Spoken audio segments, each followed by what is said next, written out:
I do believe we're live. Oh, wow, the chat is busy. So, hello, Debbie. Hello, my MacBites family. Oh, thank you. We are indeed a lovely family here. Hello, Sarah. And hello, Kim. Who else have we got? Oh, so much chat, so much chat. Don't want to miss anybody. Hello, Graham. Hello, Renee. Hello, Deb. We are live. Ah, we are live. I'm see how confident I was. I didn't even wait for you to tell me. Yeah, that's not going to end well, is it? Let's carry on. Who else have we got? Lots and lots of chat. Hello, Peter. And Mike. Mike's in. Excellent. Glad you're there. Glad you're there. Oh, young Jonathan. You took your time. Were you making comments elsewhere, Jonathan? Just saying. Graham's got an Aero chocolate bar. There's 12, but you're only going to eat one. Did you have to buy a box full? Oh, spicy tofu Chinese dish. Love Chinese. Love it. Oh, I missed Annie. Hello, Annie. Annie's with Peter. And who else have we got? We got Charles. Good evening to you. I think we've got everybody in. Johnny wants to know if my mother's with us. We do have, supposedly. I don't know. We don't know yet for sure, but... No, I have texted her. Texts have been sent. Mike's mum is going to be joining us for the first time. If you're there, Mother, text me back and let me know you're in. Shall we just assume she is, or shall we wait until we know for sure? Oh, I think she's going to be with us. So hello to Hilary, if you are indeed with us. Now I've got messages coming up and all kinds of things, but let's get on with it. Lots to cover. And we've even got Mike earlier than usual. Right, let's get that going, and let's get me sharing it with you. Why does it put me through the same hoops every week? I've no idea, but let's get on and do it. So I'm getting that over there and out of the way because the mouse pointer has been driving me crazy. But I think we've beaten it into submission. So fingers crossed. What do we have for you today? Right, there we go, that's what we have. We have the usual week at MacBites headquarters, but there again, it's never a usual week at MacBites headquarters, is it? Oh, she's sent 2 smiley faces back, so she's logged in. Hello, Hilary, good to have you with us. Mind blown with a week at MacBites headquarters. Right, then we've got the best free video player apps. This is for a reason. You know when you've got an app and it's fabulous? Yeah. And then they put an upgrade out and it'll never work again. Yeah, that. So I've got alternatives for Windows and Mac. You are not going to be left out if you're on a Mac. If you're on Windows, you're not. We've got free video players. Then we've got Mike with his SUMIFS, COUNTIFS and AVERAGEIFS. I'll leave that to him. I did do a COUNTIF though, didn't I? For real. Did. I did, for real. But of course he does it in Excel. And no, you did a count unique. Oh, I did, you're right. I got even cleverer. Yeah. I had no idea whether the function would be there or not, and it was, but I love Google Sheets. So we agree to disagree on that one. Which Excel doesn't have. No, because I did go and check that. No, it has right, unique and count. But is unique count unique? Yeah. You've just got to do some silly kind of dance to make it work. Yeah. Yeah. Oh, everybody needs to know that I now have XLOOKUP and all the dynamic array functions at work. Oh, excellent. Do you know we covered that 14 months ago? We did. Just think how much faster the vaccine rollout could have been, just saying. Then I'm designing a video player in Affinity Designer, so it's going to be a build with me, like when we built the bus, if you remember, which was a MacBites poster. Then we've got the equipment tracker in Notion 2021, and we even have a smidgen of an unboxing for you. Can't say fairer than that. Right, let's do the thing we do every week. What has YouTube done to you? There is a cog in the lower right-hand corner of the screen, and we broadcast in 1080p, which is high definition. What is it set to for you? I think the lowest we had last week was 480. 480. What's it done to you? 1080p. Mike's on 1080p. Put it in the chat what it's done to you. While you're there, if you enjoy the show, give us a like. It really makes a difference with YouTube. So what have we been up to at MacBites headquarters this week? Oh, Saturday. Very, very important day. It was our 1 year in lockdown certificate. That was the last time we went out. 6th of March last year. Because of that, I actually had somebody say this to me this week who was quite concerned about my welfare. You have got some vitamin D, haven't you? Oh, yes. I've got 4 pots of those. I've got plenty of vitamin D. So don't worry about me not seeing the sunshine. I was very, very pale to start with. You've even given some to me. And I'm just paler now. And Mike's got them as well. So we're fine. We're fine. So, Mother, I'm keeping healthy. Yes. Right, Saturday, of course, is a busy day. Always a busy day.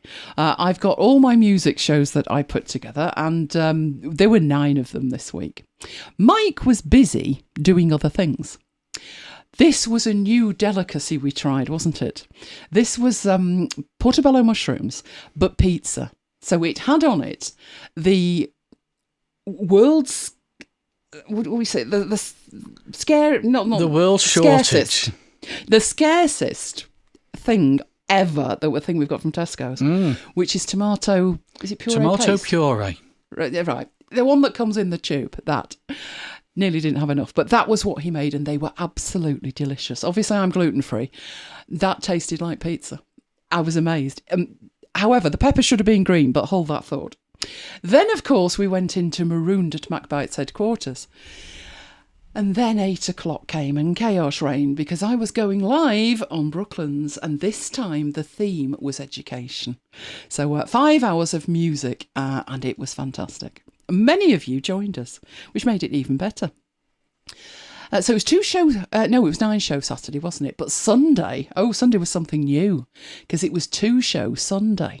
That's unusual. That's not what it was. It wasn't the 5th. That was me playing around last week. No, we did the export persona in Affinity Designer, and many, many of you joined us. It was fantastic. Great questions. Loved it. It is there for you, available on demand right now if you missed it. So if you think, export persona, I know that, 5 minutes. No, 2 hours. But we did cover all of it. And judging by the comments that I got back and the lovely emails, you learnt a lot. So I'm glad to hear that. Also, busy day Sunday. Busy day. Yes, they were playing in the Premier League game, United. Now, you know it's not been going well. And you know Mike's grumpy when it's not going well. Well, it was the derby on Saturday. Now, if you are from anywhere other than the UK, you might not know what the derby is. A derby match is when you play the team most local to you. So Manchester City were playing Manchester United. City away ahead of United, have been for a good few years now. But guess what? Mike couldn't believe it either. United won 2-0. None of us could believe it, but they did. So he was a very, very happy bunny. Against all your expectations, that wasn't it? Yeah. I, of course, was deep in my book club, drawing to a close this week. So I've been doing 2, The Culture Code, Daniel Coyle, and my personal favourite, which is How to Take Smart Notes, Zunka Ahrens. If you remember, that was the one that we did last time and the author joined us. Lovely guy. So, having a ball in book club. It was also, of course, I'm wondering why I put that actually there. Why has that got 16 on it? I have no idea. But, I know. Sunday, day of rest. No. You may remember we started Marooned at MacBites headquarters almost a year ago.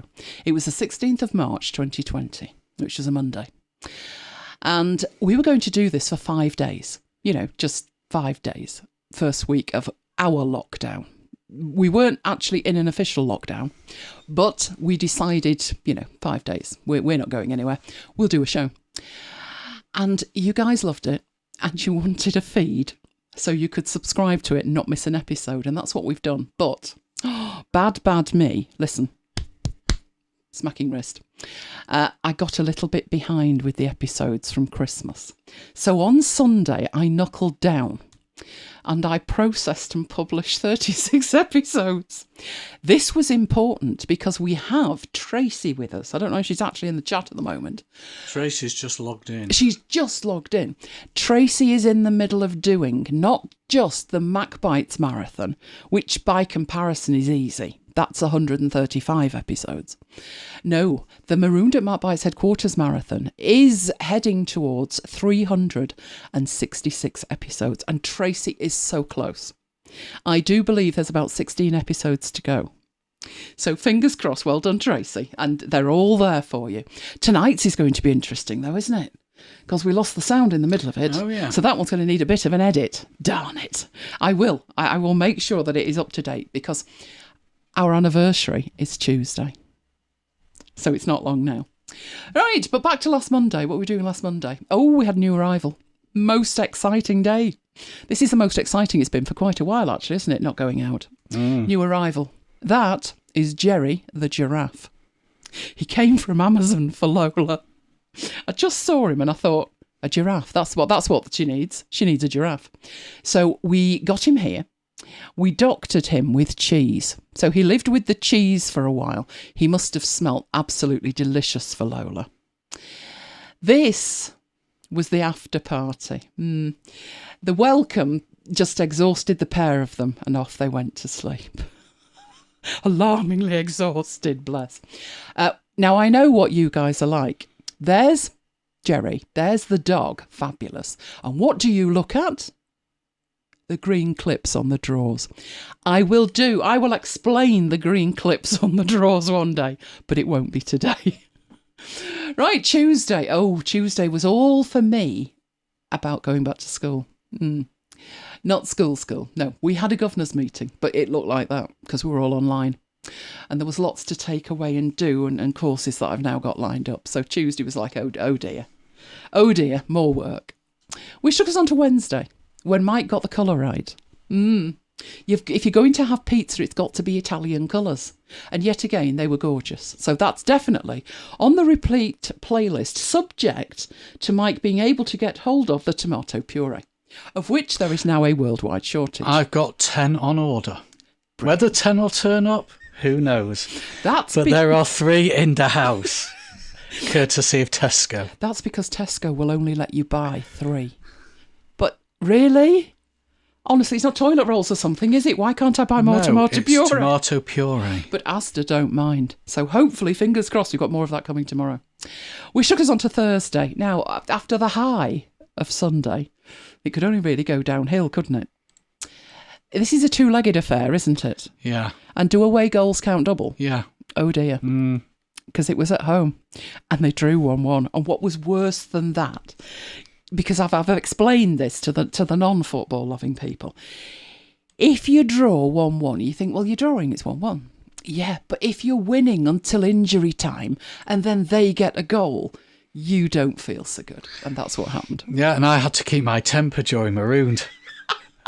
It was an early kickoff as well, on top of everything else. So as the goal went in, bad words were thought but not said because there was a live microphone. It's all right. Bad words were said. Remember what happened. Remember Alex Ferguson's mantra? Oh, only that was the other way around. Take them home and stuff them there. The trouble is, that was the home leg. And this is AC Milan. Well, we'll see how that goes next week. Is it next week? Yeah, it is, isn't it? I think it is. Yeah. It used to be 2 weeks, but I think it's now only 1. Which took us on to today, and today's a very special day for us. Little bit of a tear in the eye, but today would have been our boy, Maya, 20th birthday. Unbelievable. We lost him 6.5 years ago.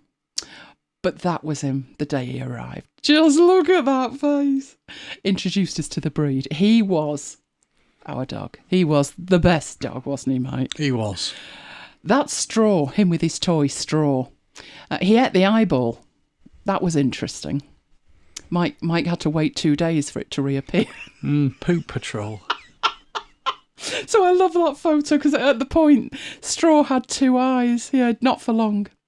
He was a very busy dog, wasn't he? Look at him. And he even used to joust with his jousting stool. That was actually his grandfather's chair. But once he realised, he is literally 9 weeks old there. Once he realised he could run around with it and joust with it, that was that. And in these next photos, I genuinely don't think he was looking for a job. That was his granddad's paper. Well, he did leave it unattended. So Maya decided he would, how do we describe that? Totally destroyed. Yeah, pretty much. He was in his chewing phase. Hence, if you look closely at what he's up to, he's chewing something. That would be his grooming brush. He never really changed, did he? You know, like they say puppies grow up? Yeah, no, he never really changed. Every now and then he did sleep a little bit, though. Not often. We were so tired, and do you realise we were only 33 at the time? We were so tired, we had to take time off work. We had to sleep during the day whenever the dogs slept. I didn't get paternity leave, though, No, did I? we didn't. No, that wasn't really on. I gave up going out to work, and I started working from home. But Mike had to take some time off because we were just absolutely exhausted. Never let them tell you having a puppy's an easy job. It's not. We always said if it was right that we would get another dog, one would find us, and people looked at us like we were card-carrying insane, because a pedigree Samoyed doesn't just turn up at your door, does it? Only she did. And obviously now we've got Lola. We look at her and we say, she looks just like Maya when she's got that glint in her eye. But she is her daddy's favourite. Look at that. Oh, too cute. So that's Friday. So we're raising a glass to Maya today. He would have been 20. And tonight, well, Mike did the Tesco thing, but that didn't go well with tomato puree. Don't ask. But we've got some more coming, so don't worry. So it's 2-show Friday. What could possibly go wrong? Let me tell you, it already has. We were in Marooned minding our own business on our radio station when there was dead air, which was just as well because, as we say, bad words were said. It was my computer. It was not anything else. Mike was saying, is it the internet connection? Is it this? Is it that? No, it was my computer. It took one on itself and ejected all of the USB devices, of which the microphone and the mixer were 2. Now, I said to Mike, so there's going to be a gap in the recording because nothing would have recorded it. The backup device also got ejected. Unbelievably, because this today was 362 shows. Unbelievably, I happened to be testing a device. And it was on my desk. And I do actually have a recording of the bad words that were said because I was testing this device. How fortunate is that? So the edit's going to be fascinating as I hear what bad words I did actually say. And I've got that running at the moment as well, just in case anything goes wrong. But it won't, will it? Now, it wouldn't be a week at MacBites headquarters unless there was some jeopardy involved. Something strange, like a frozen chicken on the pub wall. Or Bollardgate. So, no, it's not Bollardgate. But you can see somebody has hit said bollard and it's now leaning to the right. But no, the thing we're looking at the moment is the council came out. They were there about half an hour. And all they did was put a cone out. Clearly something's going to happen there. We potentially have Conegate. I won't say any more than that. Potentially Conegate. Right, so that's the week at MacBites headquarters. We always have a lot of fun, don't we? Let's go into something fun, which is the first thing we're going to look at, which is, you're thinking popcorn, video players. Let me know in the chat what video player you use on your devices. Be it an iPad, Windows, Mac, doesn't matter, let me know. For 14, 15 years, I have used this one. See the segue there? Wasn't that smooth? Yep. Last thing at the week at MacBites headquarters, a cone. First session, a cone. Just too good. It's VLC, the VLC media player. Let me know, do you use that one? Have you ever heard of that one? It has been around 20 years. Mike Mayer. And it's always been completely free. I have no idea how they managed to do that because it's not ad supported or anything, but it's completely free. I would be sticking with it because it's very, very good. Apart from the fact they're bringing out a brand new version. VLC was short for Video LAN Client. And back in the day when it started, it was a Video LAN client. So it would enable you to play video on your computer, but the data file could be on a server somewhere. So you had the client connection and then you pulled in the data from wherever, hence VLC. So it was changed from Video LAN Client to VLC Media Player. So it is a media player. But as I said, there's a new version coming out. The version on the left is the version we have now. It has all of the tools and all of the menu options and logical transport controls and everything down the bottom. And the one on the right? That's the new one. There's an iPad somewhere screaming for its media player back, isn't there? I hate it when they do that. When the iPad came out, Apple was saying, oh, it's got to look different because it's a whole different interface. You know, it's touch controlled, it's a different device, it's used in a different way, it's got to be different. And now everybody's designing everything. So on the Mac or any other platform, because that happens to be Windows, it looks like an iPad. It literally, to me, screams, I'm a touch interface, touch me. But that's not what I want from a media player. I want you to play a video. I don't want to have to sit there and work out what all of the options are. So that's the bad news. The interface doesn't look good. To me, I want that simple. I want it instant. I want it where I know exactly what button I'm going to push and why. And that does not do that for me. The positives that they're saying about this new version is that it has got this completely redesigned user interface. I didn't think that was a plus myself. But they're also saying they're going to integrate online services with it. So you would be able to have a local player pulling in files from anywhere online. That's got possibilities, I guess. I tend to just download them and then play them in my media player, but that's just me. The bad news with that was there's then a possibility of ad-supported video streaming. Joy. Anything that's ad-supported, I can't be doing with. If you're going to bring in ad support, it might be an idea to then provide a way to not see the ads by paying for it. And then you've got yourself another subscription. So that didn't thrill me either. There's also talk of VLC playing in a web browser. But as it says, we're not there yet. So that's something that is being talked about, but it will not be available when this new version of VLC comes out. A good one is that they're intending to sandbox it for security. So sandboxing means it can play around in its own area of your hard drive, but it can't potentially infect anywhere else or have access to anywhere it shouldn't. Why that's important is when hackers try and hack your machine, they need to find a way in. And the way that they do that is work out, what's popular, what's free and what's popular. They've tried doing it with Handbrake. So when you download Handbrake, be careful where you're downloading it from. They're working on the principle that because VLC is popular and free, many, many computers will have it installed, and it's a good way to try and attack a computer. So sandboxing is incredibly important. Last thing, which I did think about of being a little bit on the weird side, is they've got this Moviepedia project. And what that is an alternative to the Internet Movie Database, which, because I use an ad blocker, I've never really noticed is riddled with adverts. And I mean really intrusive adverts. If you ever see it in a browser with no ad blocker installed, it's unrecognisable. So this one is intended to be crowdsourced. Now, whether it's worthwhile anybody taking on the Internet Movie Database, I don't know. But that's another thing they're working on alongside it. Now, I've found an alternative that I'm trying, which I'm going to come on to. But the one that I've picked just happens to be Mac only.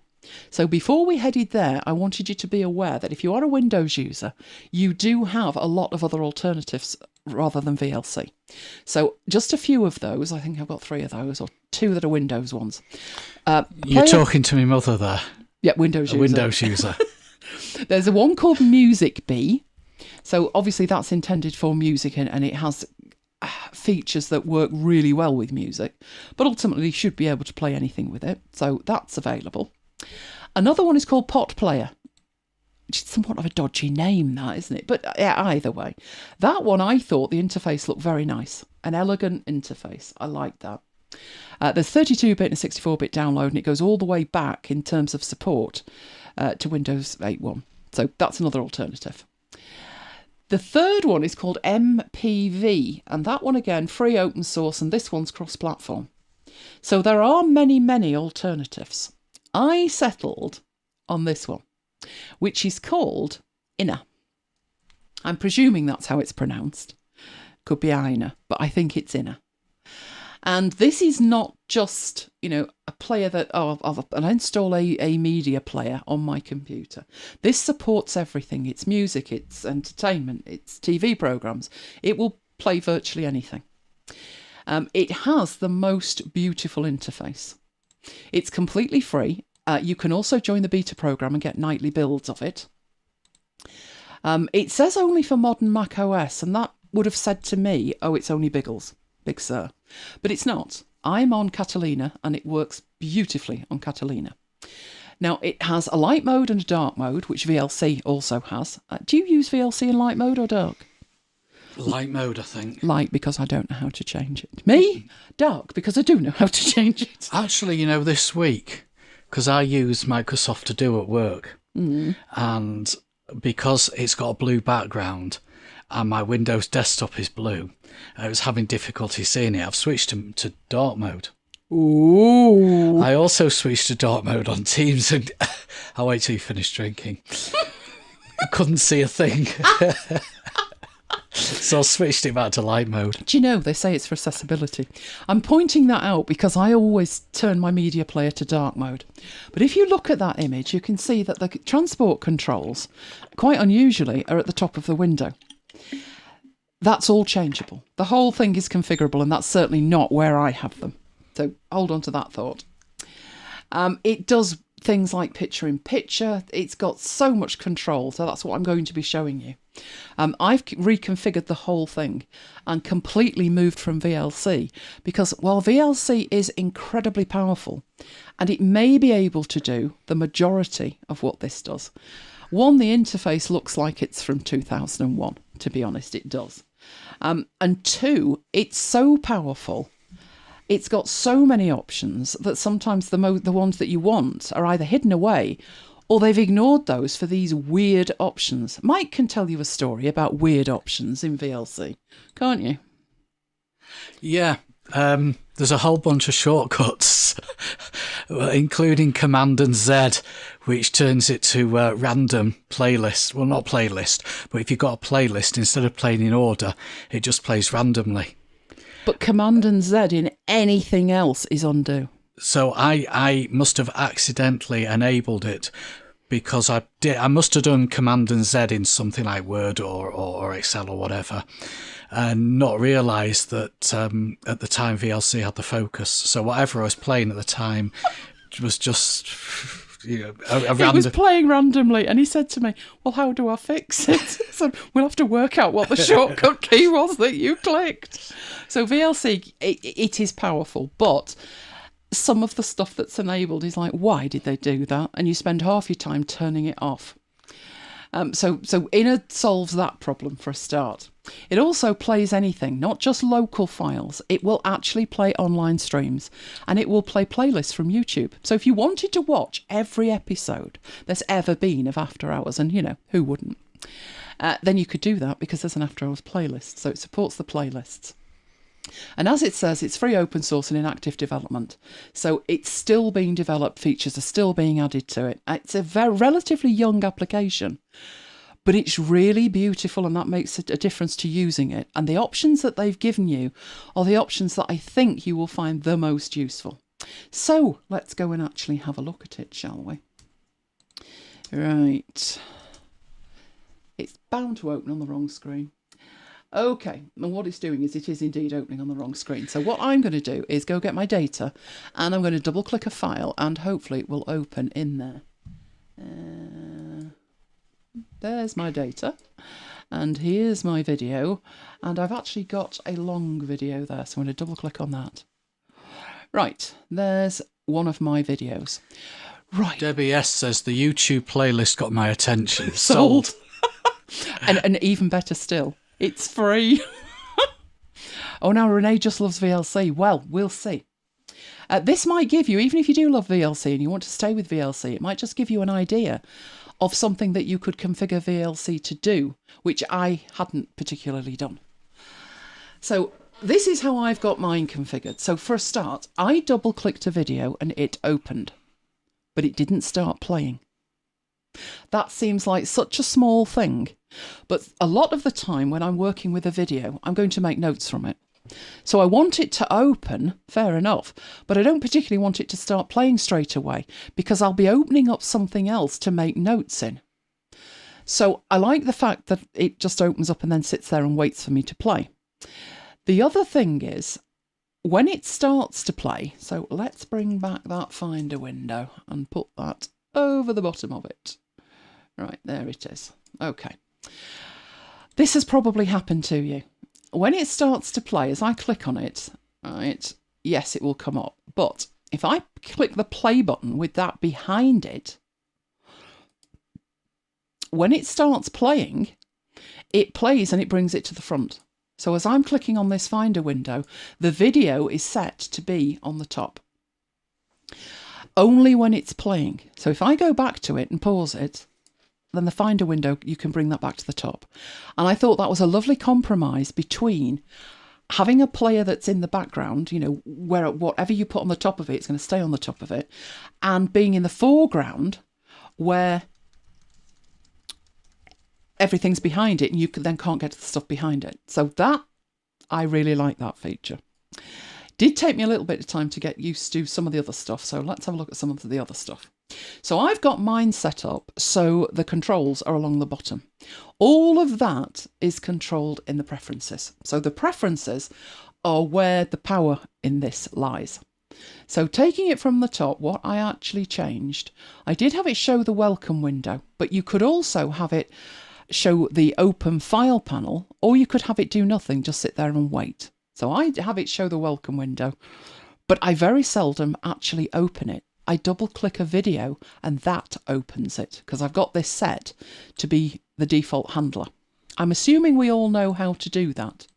If you don't, if you Command and I on a file, you bring this up, you have an open with option at the bottom. And mine is set to IINA. Obviously before it was set to VLC. So if I have that set to VLC and I hit change all, now when I double click on that video, so any of these videos, so we'll open that, and it will open with VLC. And there's VLC. Miles away, doing all kinds of things, but not particularly what I want it to do. Right, if you want to change that to any other player, you right click on one of the files, you go to info. You then, with the open with, find what you want, so which player you want. That will change it for just this file. But if you hit the change all button underneath, it will say, are you sure you want to do this? And I am sure that we want to do this, and then click continue. And now every time you double click a file, it will open it with the video player of your choice. Now we already know, that's our preferences. This is a video that we've got behind it. And that was this video, what you're doing with your Blue Yeti. But if I double click this one, it will open that file. Another thing I absolutely love, the other video is still open behind it. And this video always opens in the same location. Okay, right, let's get back to that and look at the preferences. So where's my preferences window gone? Here's the preferences. Right, you then have options with what to do when the media is opened. So these preferences are so comprehensive, it's unbelievable.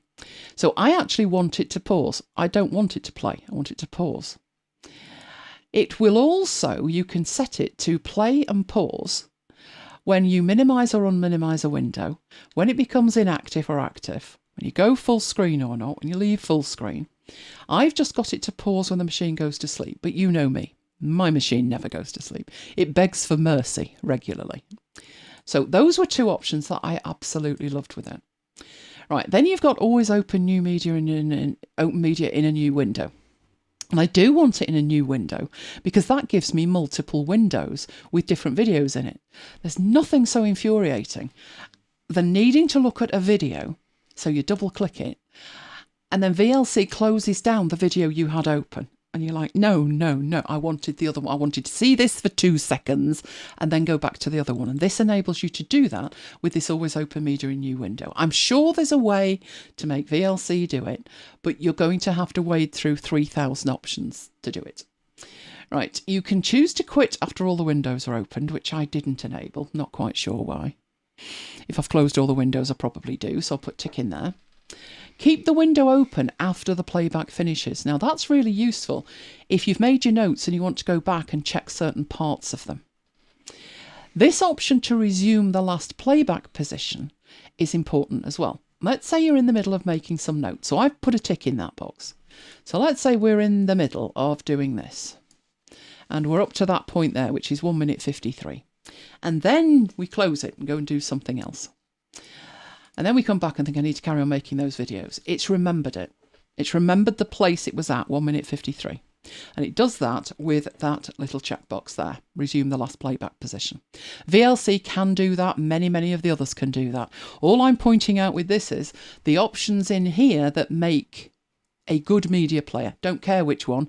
These are the options that I particularly enjoy in a media player that help me get more done with it. You wouldn't think you could be more productive with a media player because it's a media player. You know, it's not something like Notion where I can, oh, that's really going to improve my productivity because I've got this and this and this. It's just a media player. But setting these options to me are a productivity booster. So there's legacy full screen that I'm not interested in. I certainly don't want to black out any other monitors while I'm in full screen, because if I did, I wouldn't be able to see my notes, would I? Because I'm taking notes. You can switch to music mode automatically when you play an audio file. And music mode means that you get a music-looking media player. So it looks like a tiny iPod on your screen. It's got the artwork at the top of it, and it's got the files that you're playing underneath it. So I do particularly want that. I check for updates daily for the saga about Mac Update, but that you know that saga. So I'm just leaving this, but I'm not doing the beta thing yet. I need it working at the moment. I might do the beta thing in the future.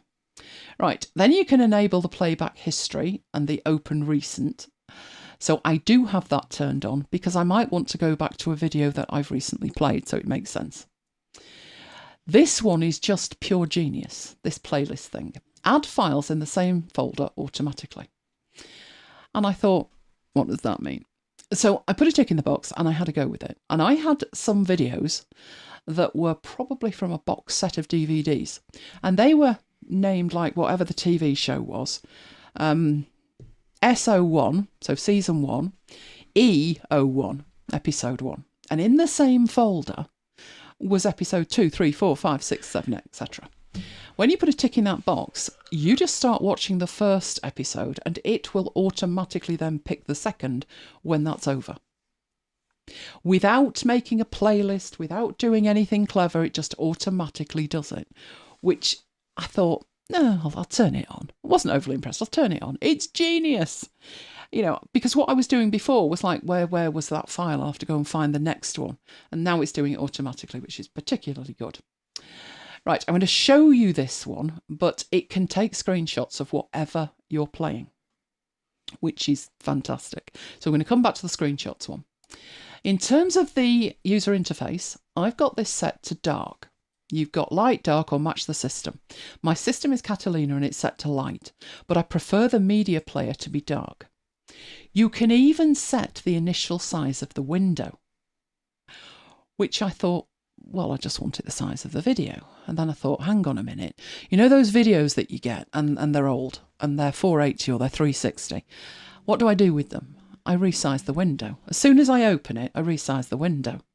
So I thought, why don't I just automatically have it do it? And now it does. And now every video that opens in the right size for me to be able to glance at it and make notes from it. The initial window position was also just total genius. You've seen it on this main monitor, but this isn't where I particularly use it. I use it on the monitor on my left. And what I'm doing is the X offset puts it in the middle of the screen, which is just fantastic because VLC just opens it wherever it wants, randomly. This is you to put the tick in that box and it will open where you want it, which is in the middle of the screen, 30% from the top, which is perfect. That actually looks probably about like that, but on my other monitor. Right, resize the window to fit the video when the media's open manually. You can set that to one size or whatever you want it to do here, but I pretty much rely on setting it to 1280 at the top and then the initial position. Right, then you've got options for Retina displays, which I've just said use the physical resolution on Retina. Then we've got the float on top while playing. Now, like I say, it's not float on top, it's float on top when it's playing, which again, genius. Now, the rest of what's in here, I've already configured to what I would prefer. There's a couple of quirks in here that I must admit I didn't like. It didn't make sense to me.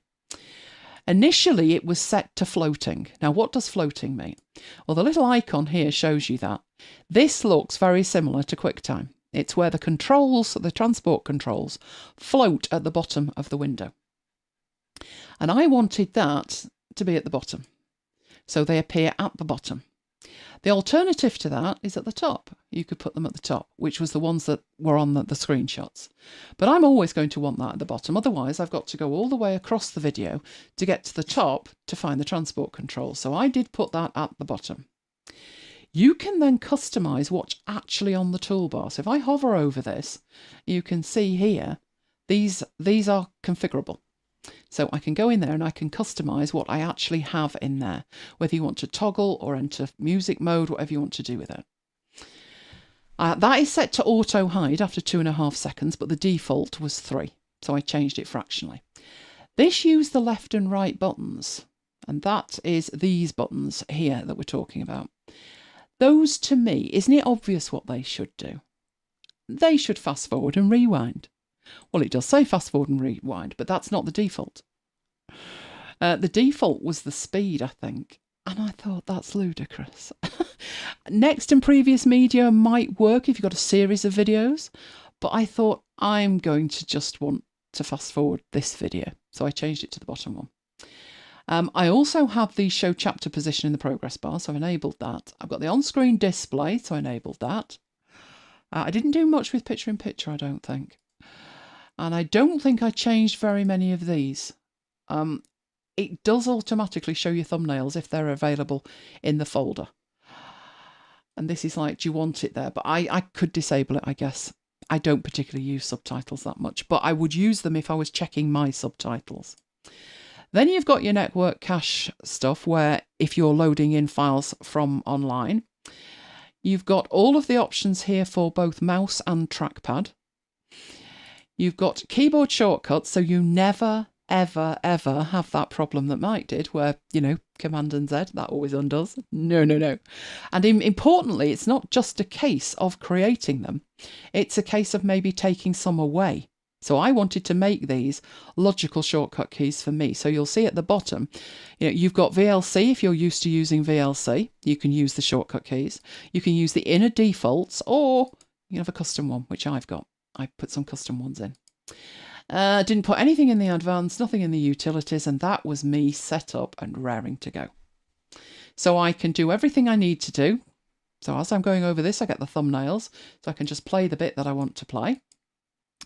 You're probably wondering how I got that into a course about the Blue Yeti. I've got no recollection, but it made sense at the time. You've got your volume controls, but what makes it fantastic for me is when I watch a video, and Kim will concur with this, I think. We've said with audio, you can increase the speed of audio when you're listening to it. I do the same with video. I never watch anything at one speed, it's just too slow. My brain just dies while it's waiting for the next line. So I always take it faster. I find no difference between one speed and 1.25, but it means that everything that I consume only takes 75% of the time, because I'm cutting 25% off. I'm going 25% faster. So to do that, the thing with VLC, it's got all these shortcut keys, but it's like, well, what was the shortcut key for that? What was the one for this? In here, shortcut keys, they all start the same, Command Shift. So Command Shift V brings up the overlay for the video. And in there, I have a speed, and I can take that up to 16 times if I want, but I don't suggest that you watch stuff at 16 times. But I go in there and I put 1.25, and that will make everything run 25% faster.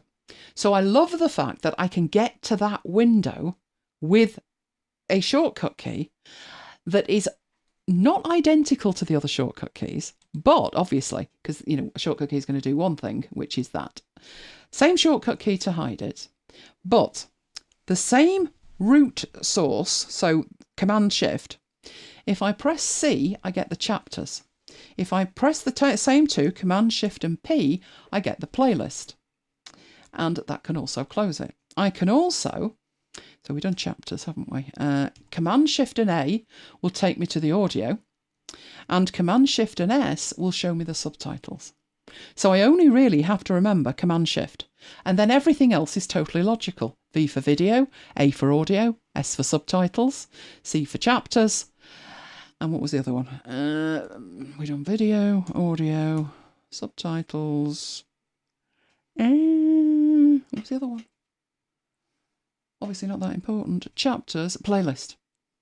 P. So C, P, and then audio, video, so A, V, all there for you.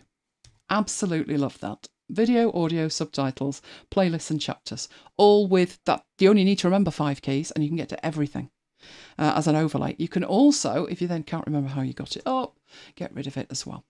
Absolutely fabulous. You could turn things on and off as well. So this will also bring up that, but it will take you to where you last were. If you Kim do wants that. to know if Command Shift is your custom setup.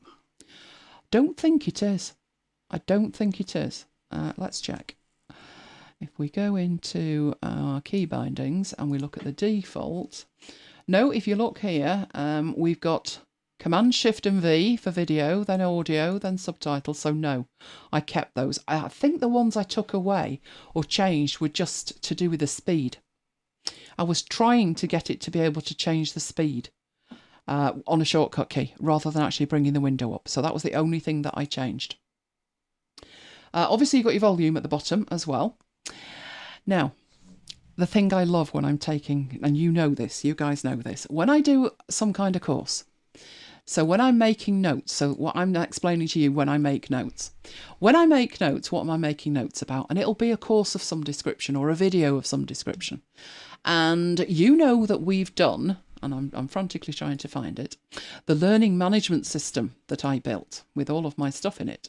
And I do have some of those here, luckily. So let's bring this on. My learning management system. So these are the things I'm in the middle of, my book club, and I've still got that last video to finish, which I think was that one, wasn't it? Yeah, that was the last video. So when I'm making my notes on courses like this, we know in here I've made some of these, haven't I? So let's have a look at one of them. Right, that's the video, but I also take screenshots from the video. And I'm taking those locally. That one doesn't actually have that many in it.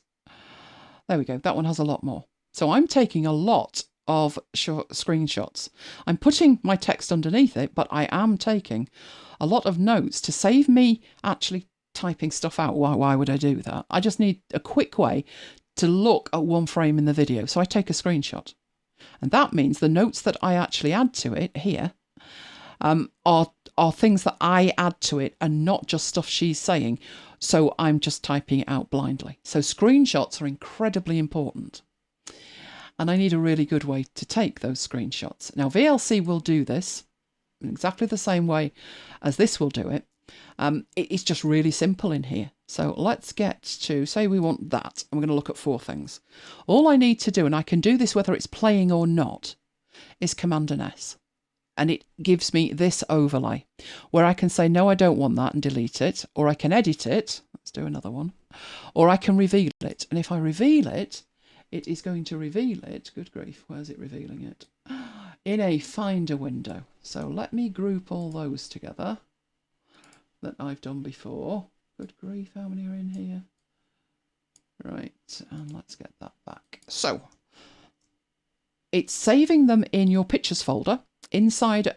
Well, you can actually set this, but I set it into the pictures folder inside an inner folder. So those are all the ones I've taken before, and these are the ones that I've just taken now. So you get a perfect screenshot with no overlays or anything in the way.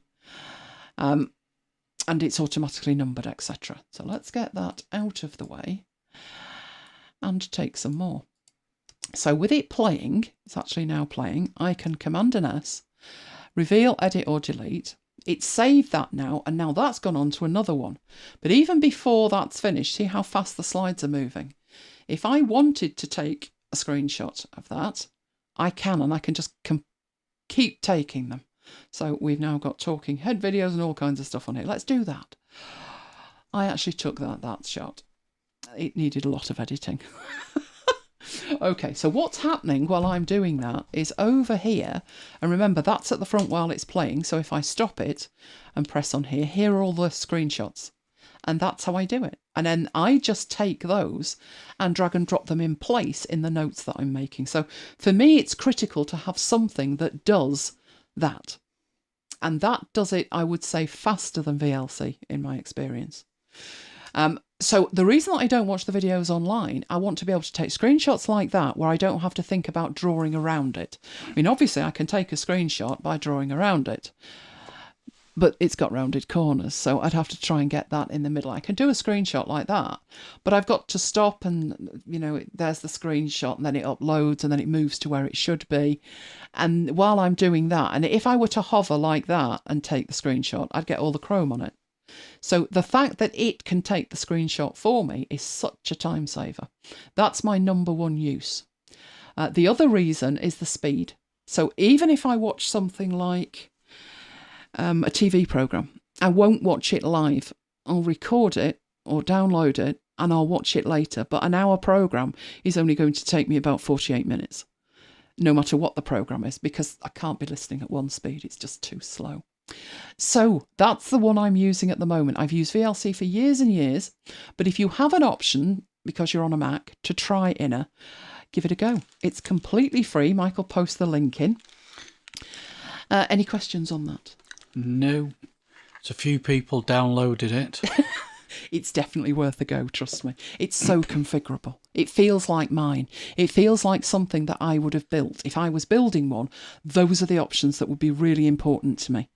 And I would have made it like that. This is part of a course that I've done, if you're wondering what that is. Oh dear, the old days, the old days. There's a snoring dog down there. There's a snoring dog. She's bored. She's bored.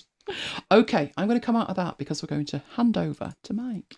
I've got to press record first. Well, I'll let you do that while I wrap up with it. So VLC was where I was. There's nothing wrong with it at the moment, but there is an incoming new version that doesn't please me. The look of it doesn't please me. So that's why I was looking for something else. I did try quite a few, but that one is just beautiful. I'd pay for that one. Not that I'm suggesting they start charging, but I would pay for that one. That's improved my productivity way more than I would have expected any video player to be able to do. And as I say, Mike's talking about ifs. Oh, ifs. Choose and switch is what you said, wasn't it? No. No, was that last week? That was last week. Sorry about that. That's not what he's talking about at all. No. I'll leave him to tell you what he's talking about. And you know why I'm doing it early? Yes. For two reasons. One, so my mother can listen. And two, so that Johnny's awake. Oh, yes, we don't want Jonathan to miss out, do we? Right, where are you? You're there. I've got the wrong screen. You got the wrong screen? I've got the chat on your screen. You can't have the chat on my screen. That's interesting. What I've got on the screen is not what Mike's got on the screen. Should we do some kind of magic refresh? I've got my notes on the external monitor, and I've got Excel on the Mac monitor. Okay, let me just switch to that while we try and work out what's going on. No, I've got that. Do you think it's playing with our minds again? Do you have the magic beans running so I can see your system? Yeah. Right. I have had since before 8 o'clock. And it's telling me, it's showing me your screen, but you know what? It's lying to me. Right. What are we going to do about that? I'll tell you what, I will add another source and we'll try and get it to be the right source. That would work well, wouldn't it? I can't even swap the monitors over. No, because that's last week's. It's like it's stuck. Oh. It's like it's stuck, honestly. Or it says no shot. Oh, this isn't good, is it? No. This has never happened before. Do you think it's Hillary? Don't say that. No, she's got to see you training. I'll scare her off. Oh dear. She's heard me training. I'm just wondering why it's doing that. The camera's working. Everything else is working, Mike, apart from you. How bizarre. Right, I'm going to change you to a different one here and try and key it up. Don't want the audio, don't want the template. We need you. I do not want to have to carry on here. I am just not seeing you. Can you stop and start the thing? The The desktop presentation thing, and see if that works. Right. Close desktop. Because it didn't tell me it couldn't see you. It can see you, but it's time travelling. Right. It's showing me what Mike was doing last week. Shall I run desktop presenter again? Try again, because it's not even it's telling me that you're there, but you're not. Right. Well, I'm running it again. No change at all. Okay. Do we have a plan B? Actually, we do. We do. So let me do some magic at my end, because we can't not have Mike, can we? We'll do it a different way. We'll do it the old way, Anything Mike. to do with the network? No. No, it's just being awkward, because it can. Right. This is going to give me a problem, but we can do this. We can do this. Right. I'm going to put you where, like we used to. You know, where you were in a window? Yeah. Let's do that. Can we actually turn the toolbar off? If we turn the toolbar off, no, there isn't a view. Oh, yes, there is a view. Hide toolbar. That will give us a little bit more room. Okay, let's do that. Let's do that instead. They can now see you. Right. By tunnelling through from me. Okay. That has never happened before. No. And doubtless will never happen again. Over to you, Mike. Okay, right. Okay. All right. Following on from last week's demo of some of Excel's logic functions, I am going to continue this week with a look at SUMIF, COUNTIF, AVERAGEIFS, and their multiple brethren. SUMIFS, COUNTIFs, and AVERAGEIFS. If I got the slides right, they'd know that. Oh, come on. The tech's been acting up all week. It has. Do. Exactly. Oh, I'll tell you something weird that happened today. I did this. Can you just make that clear? Something else weird that happened today. I was doing this Teams meeting with a colleague, and it pops up on my a reminder from Outlook 15 minutes before, and there's a button that says join meeting. So I click that to join the meeting. Then she says to me, how did you join the meeting? Because I've just got into the Outlook event and there's no link to actually join the meeting. So the only way to join the meeting was from the reminder that pops up. But that's weird. Anyway, that's by the by. Right, COUNTIF. COUNTIF is used to count the number of times a particular word or number or phrase appears in a range of cells. So what I'm going to use it for here is to count the number of days holiday that people have booked. So basically what I've got is I've got the names of the people, I've got the days of the month, doesn't matter which month it is, and I want to count the number of times, the number of holidays, the number of days leave, hence the L, each person has booked. So I can do that with a formula. Equals COUNTIF, open brackets. And the COUNTIF function takes two parameters. First parameter is the range that you want it to look at, which in this case is those cells there, comma. Second parameter is the actual criteria, which in this case is the letter L. So I'm telling it to count how many times L appears in that range. And then copy that down, and we've got a nice little vacation recorder. And if I took a day away, somebody decides they don't want to take days leave on the 8th, then I'll delete that. It goes down to 3. They want to take that on the 12th instead. So L for leave, and it increases it. So that's a simple example of the COUNTIF function.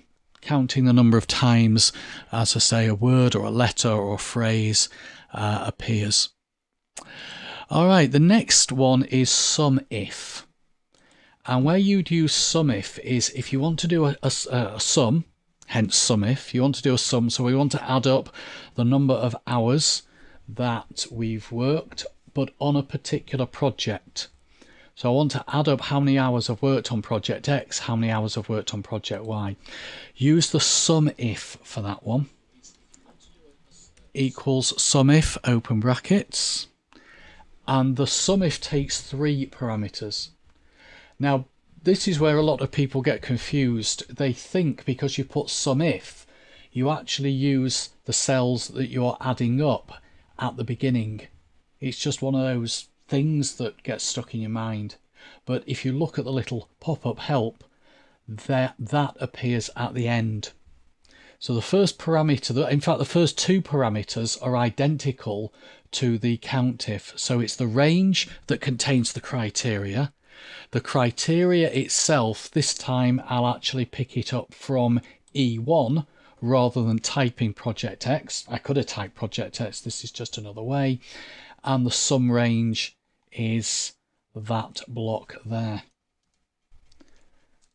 because that's the one with the numbers in, and that gives us 66. So if I do that for Project Y equals SUMIF, select the range where the criteria is going to be, select the criteria itself, and select the cells with the numbers that I want to sum, and that gives me 49. So that's an example of SUMIF. Now let's extend that to COUNTIFS and SUMIFS. This is a list of training courses, as you can see. File, as you can see, also is 6 years old, but it doesn't really matter what the dates are. And it's for a training company that has 2 locations, Manchester and London. And the London Training Centre has 2 training rooms. The Manchester Training Centre has 1 training room. I need a report to show the number of courses held in each location broken down by training room and the total revenue generated from each location broken down by training room. We want to see which location is the most profitable and which training room is the most profitable. So maybe we run technical training in room 1 and standard office training in room 2. So we need to see which room is generating the most money. One option would be to build a pivot table, but with a pivot table that can make it difficult to create charts. If I just go to this report sheet here that I've already set up, I've created a pivot table and then I've created the chart off the pivot table. And as you can see, the chart is displaying the number of courses per location per room. It's basically mirroring the pivot table. Say I had a requirement which was to only show it for London. The only way I could do that would be to apply a filter to the pivot table. So I'd click the drop down in B2, select London, click OK. That modifies the pivot table because it's applied a filter, and then it updates the chart. When you build a chart from a pivot table, and I'm sure we've talked about this many times before, when you build a chart from a pivot table, all the data is used unless you filter. So even if I'd selected that block of cells there and said create a chart, it's still going to include the Manchester data, even though I didn't highlight it. Because you build a chart from a pivot table, it automatically builds the chart from the entire pivot table, so you've got a filter.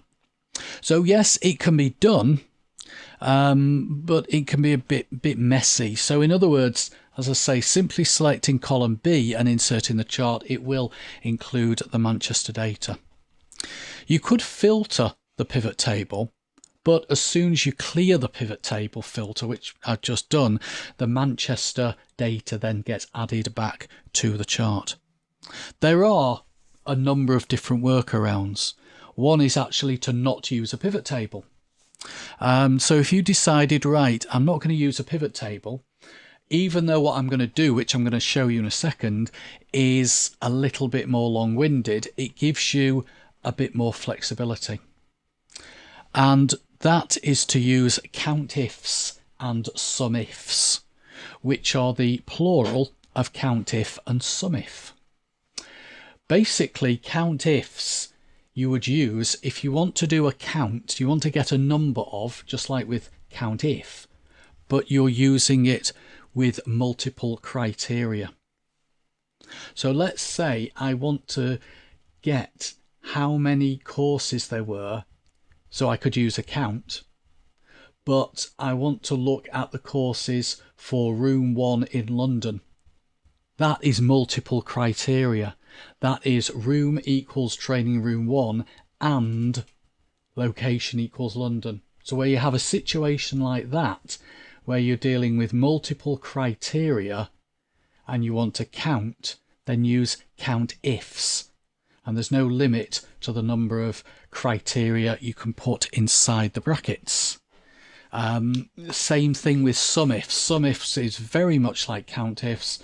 The difference is it's adding up, not summing. Now, before I show you those demos, I'm just going to have a quick look at the chat to see if there's any questions. Doesn't look like there is. No, Kim says it's a good job you're not going on holiday. Not that we're going anywhere right now. Right, so let's go back. Kim has asked if you can do it on a Mac. Can you do it on a Mac? Yes, you can, Kim. All of these functions are available on Excel for the Mac. So for a change, I'm showing something that's cross-platform. Yeah. On Windows. On Windows, yeah. Yeah. Okay, so COUNTIFS equals COUNTIFS, open brackets. Now here what you do is you put the criteria range, then the criteria, then the next criteria range, then the next criteria, and so on and so forth. So the first criteria range I'm going to put as column C. Then I'll put a comma, and then I'll put the word London. Now I can't really, well, I could take it from G2, but I'd have to do some manipulation of that to exclude the room 1 in. So here it's probably easier for me just to type London, then a comma, and then the criteria range 2, and then another comma, and then training room 2, like that. Is it room 2? I think it was room 2. No, it wasn't. It was room 1. Room 1. That's better. I could, as I say, have loads more criteria, but I just want 2 criteria. So press enter, and it gives me the answer of 6. So that's telling me that there are 6 courses going on in room 1 in London. So let's just check. Not that I don't believe it. 2, 3, 4, 5, 6. There we go. Okay. So the next one I'll do is very similar, but it's going to be room 2 in London. So equals COUNTIFS. The criteria range again is location. The criteria itself is London, spelt correctly. Then the next criteria range is that, and the next criteria is the word training room 2. Okay, so I won't complete the next one. You can work out how that would work, and you can do that for yourself if you wanted to in your head. But let's look at generating revenue. So to generate the revenue, I want to do a sum because I want to add up the revenues, but for multiple criteria. So let's go to the revenue and put equals SUMIFS. Now, here's where we get confusing, because with the SUMIF, as I said, the range that contains the numbers goes as the last parameter. With SUMIFS, the range that contains the numbers goes as the first parameter.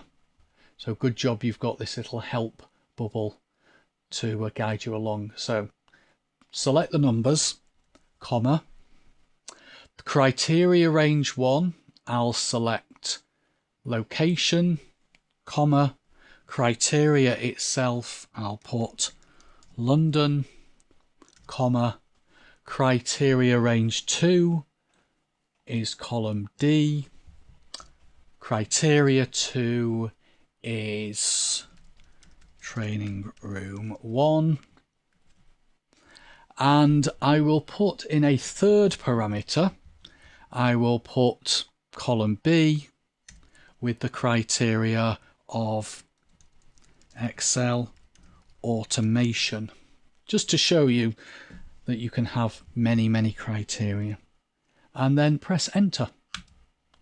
And the answer is 0, so there's been no revenue generated from Excel automations in room 1 in London. So tell you what I'll do, I'll change that room 2 to a room 1, and now it has updated.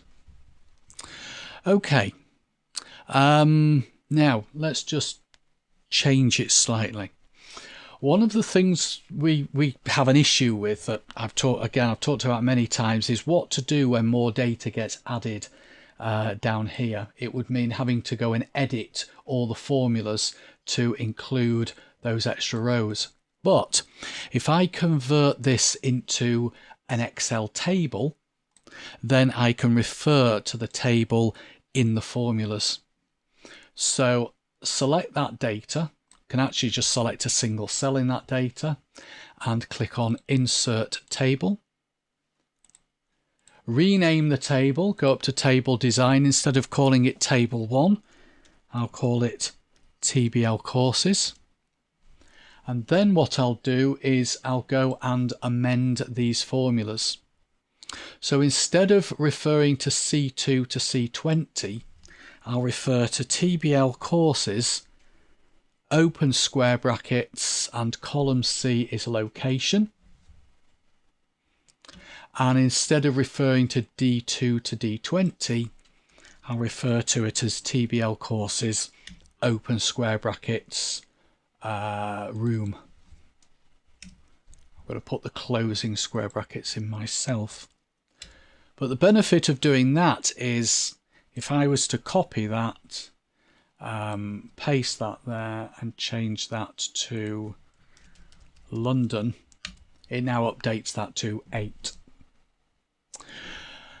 Okay, so that is SUMIFS, COUNTIFS. Let's look at AVERAGEIFS. So what I have here, this is real data, and this was imported in using our friend Power Query. This is real data from last season. I was going to do this season, but 1, the season's not finished, and 2, my original intention was to do it on attendances. But of course, I don't know why you're laughing. Sorry. Because there was, according to the stats, 678 people at a United match the other week. Was there? Yeah. That was probably all the ball boys, stewards, Sir Alex sat in the stands, the substitutes. You see, you don't. Alan Keegan. There's a thing that can happen that ruins your demonstration that you can't predict. Yeah, exactly. Anyway, I want to know the average goals scored, and I want to know the average goals scored per match. So just use a straightforward average function here, no ifs or buts or anything like that. So equals average, and then E2 down to E62, and that gives us the average number of goals that United scored per match last season, which isn't very good, is it? 1.5 goals a game. That explains a lot. It does. Anyway, now I want to know the average goals scored at home, when we did have fans cheering us on, up until March anyway. So, if fans make the difference in how many goals you scored, why are you paying the players and not the fans? Very good question. Yep. So this one, I'll do average if equals average if. And it's very much like the SUMIF COUNTIF. So here, I want to select the range with the criteria in it, which is all the A's and H's, or home and aways. Cue a song there, maybe not. The criteria is H for home. And then the average range is going to be the range with the numbers in it that I want to calculate the average of. So we actually scored 2 goals per game at home, whereas overall it was less than that. And I want to work out the average number of goals scored for home league matches. So now we've got 2 criteria.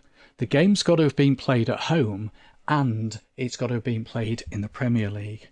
So that can be an average ifs, because we are wanting to find out the average with multiple criteria. So average ifs, and again, just like the SUMIFS, the column with the numbers comes as the first parameter. Okay, the second parameter is the criteria range, 1. So I will do the home, H for home. Oops. And then the second, have I missed something off there? Just bear with me a second. That's the criteria range 1.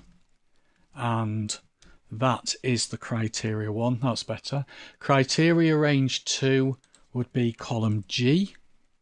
And the criteria 2 itself would be Premier League. And that tells us how many goals we scored on average per match at home in the Premier League. And the away one would be almost the same, but it would be A instead of H. So I will just copy that, change the H to an A, and there we go. So that is SUMIFS, COUNTIFS, AVERAGEIFS, and their singular brethren. But that is it from me for today. So I hope you found that useful. Let's see if we have any questions. They're all looking at Lola. Oh, right. Fine. She was concentrating so hard. But she's cuter than me. And Renee says AZ Alkmaar. Is that your team, Renee? I think we played you last season. Do you know, I thought it rang a bell.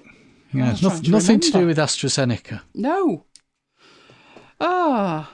Oh, Dee says Lola's making the same pose she makes after Sunday roast. You are very welcome, Kim. Ah, right. So I can lose you, can I, with remote desktop? My mother says I'm very clever. A new language. I hope you enjoyed that, Mum. You can go to bed now. Now you've seen Mike, you can head off. Now where was I? Heaven help us. Yes, that was a plan B. That was a swift plan B that shouldn't have been needed. It's still showing me you from last week, and it's not even saying like... Normally what happens is we need magic beans to make this happen, obviously. And Mike needs to run this application. And if he doesn't run the application, my end of things says, Mike's not there. But it's saying Mike's there, but it's Mike from last week. And it isn't even the 13th. Because bad things happened on the 13th. Do you remember November? When he checked my slides, that's how come I ended up using PowerPoint. There's a question there, Mike. I know. I'm just thinking about it. You could probably do that in Access in a report or a query, Tony. I've never actually done it. I would more than likely take it out to Excel, to be honest. But I'll tell you what, I'll go and look it up whilst you're doing your designing a video player. We're designing a video player. Affinity Designer. We are. That's the plan anyway. Right, okay, let's come out of there. Right, I'm going to head and just do some random research while we're here. So I'm getting a player here, a browser, and we'll just look up a video player interface. And then we'll go to images and we'll see there are a million different types of video player. Oh, my mum says night night. Night night. Night night. Night night. Yeah, everybody say good night. There's a million types of video player. Why may you want to recreate the interface of a video player in Affinity Designer? And the rationale for that is it's a good thing to have in your armoury when it comes to promotional materials. You might want to promote a video that you've done, and to showcase it in a player makes it abundantly clear that it is actually a video rather than just like a random poster. So if you think about the posters that we have, can we get to those? I think we can. If I just go to one of the, let's try blend modes because that's up next, isn't it? Let's do the blend mode thing. Right, this is going live in 40 hours, good grief. We've got comments. No, we haven't got a comment yet, Jonathan. You're slacking, boy. Right, that is a poster. And if I just put the poster on something and said, this is a YouTube video, they've got to read it. But if you were to put that poster inside some artwork that was a video player, then that would be far more obvious that it was actually a video. And you can do that in many, many different ways. So we're going to pick one and then design it. There's very, very different things here like this one. But that's actually from Shutterstock. So one of the things you could do, if you've got access to any, in fact, you can probably get it even free. Free video player interface, and we want it a vector. And we've got some free pick stuff. So all of these are available for you to download. Some will be premium, but some won't. So that one's not premium. None of those that we're looking at are premium. So this is a good way to start if you've not got a clue where to start, or you are in a rush. But you can do all of this yourself. So we're not going to cheat and do it that way. We're going to actually start from scratch. But we just need to decide what kind of look we're going for. And you can see there are many, many different kinds of interface.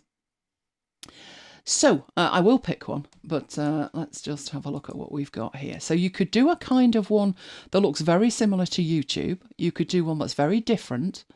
You may say that one there, that's Slick Video Player, and this one very similar, apart from the fact that the accent colour is blue. So you might want it a different colour, you might want it to match your website. So we're going to make an interface for a video, but it's going to be custom and you will be able to customize it further. So we just have to make a decision as to how we would like, what we would like it to look like. Now, if you look at something like this, this is showing you the old YouTube interface, which is the top one, and the new one, which is the bottom one. So if you've designed an interface previously, it may be something changes and you need to go in and then edit that. So we're going to accommodate all of that in Affinity Designer. So place to start, Affinity Designer. No, I didn't even have that running. There we go, Affinity Designer. Right. I'm in a position where I've been able to take a step back and instead of thinking I'm going to make a video player, I'm going to make a video player, right? Actually think, what is it that you are actually doing? And that might sound strange, but it's not strange because I might want to make 5 different video players. So if I make the first one correctly, I can reuse the assets in it and recolor it if I do it right. So what features, put them in the chat, do you think I might be using to do it right? So Jonathan says I do this for when I put images in emails to show it's a link to a video. Get far higher click-throughs than just a standard link. Exactly, Jonathan. People then know it's a video, and it seems a bit counterintuitive because probably the image has got a big play button over it.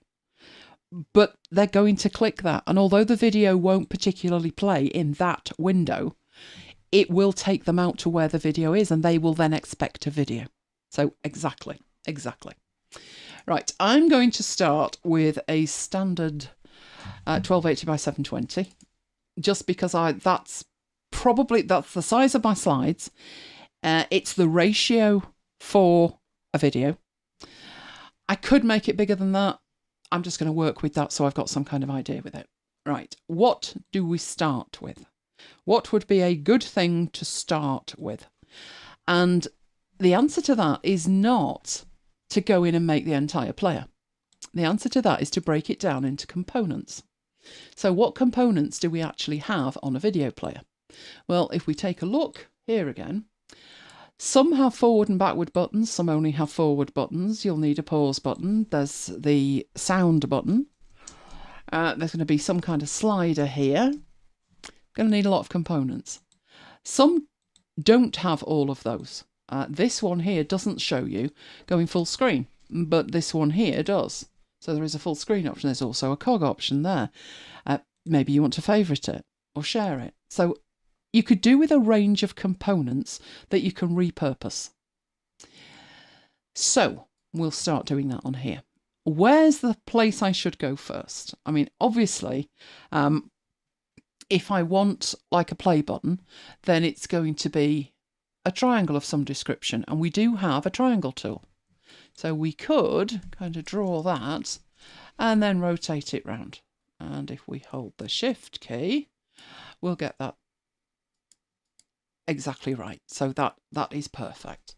Is that the right way to start and then work out from there? Probably not. I always say when you're looking at a Photoshop file or a photo file of any description, check the channels, check the file, check the whole file out.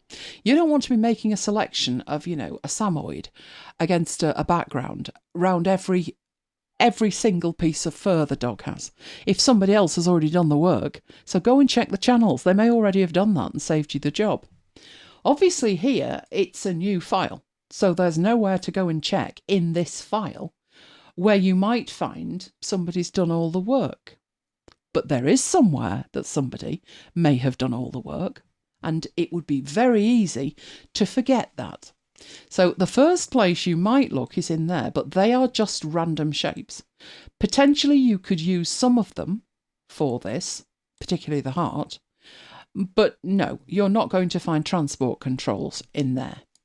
Where would you find transport controls potentially in Affinity Designer?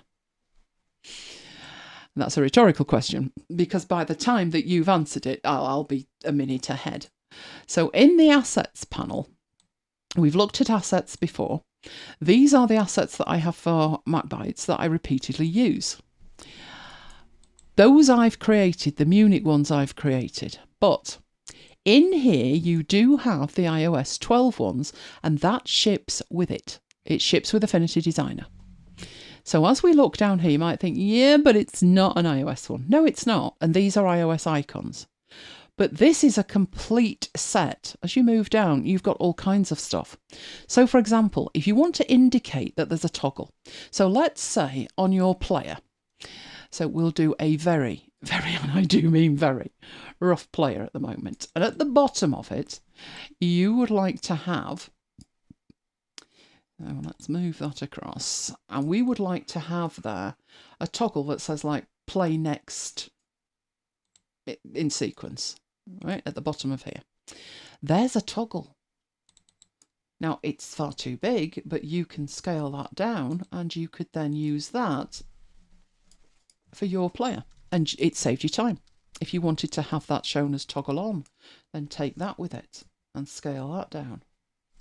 It should twang when it's the right size, and then swap it out for that one. So if that one looks better in your design, do it that way. Okay? Why reinvent the wheel? It takes far too long. In that vein, we have here what looks like a play bar. It's not perfect. It's far too big, and that's not scaling well. It's not scaling well because it's probably got constraints on it. But it's there as a start. Let's keep going down, see what else we've got. We've got camera icons and timers and volumes, as long as the volume is vertical. Would these assets be cleared for commercial use? Not for resale probably, but you would be able to put them inside something. You should be okay with that. So keep going down. Obviously, as I say, they are all very much iOS related, but keep going. Keep the faith. Keep going. Keep going. Keep going. I can actually fold these up as we go and you can see just how many there are, but just keep going. Right, I'm going right down. It's got toolbars and then we come to icons. And we have a pause icon, which we might want, bang in the middle of our video player. Might want it bigger. But why reinvent the wheel? These are already perfect. So if the icons that you're looking for are there, great. So keep going.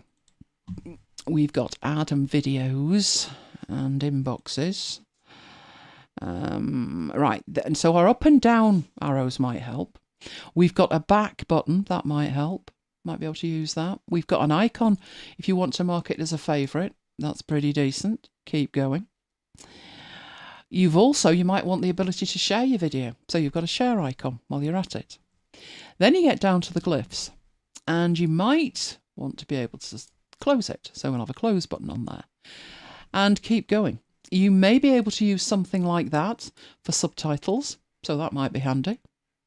You might want to allow them to download. There's a download button. So the point with this is not, is everything that you need there.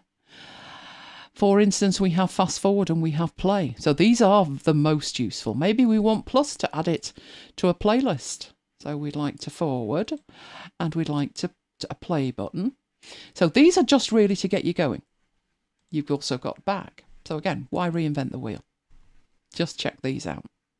You might want to provide an AirPlay option. So it's not looking great at the moment because it's not the right scale.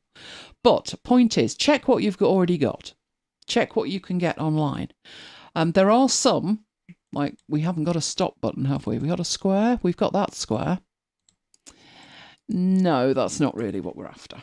So we've got a gallery. No. So some of these we're going to have to make. But the first job is to check this and see what you've actually got.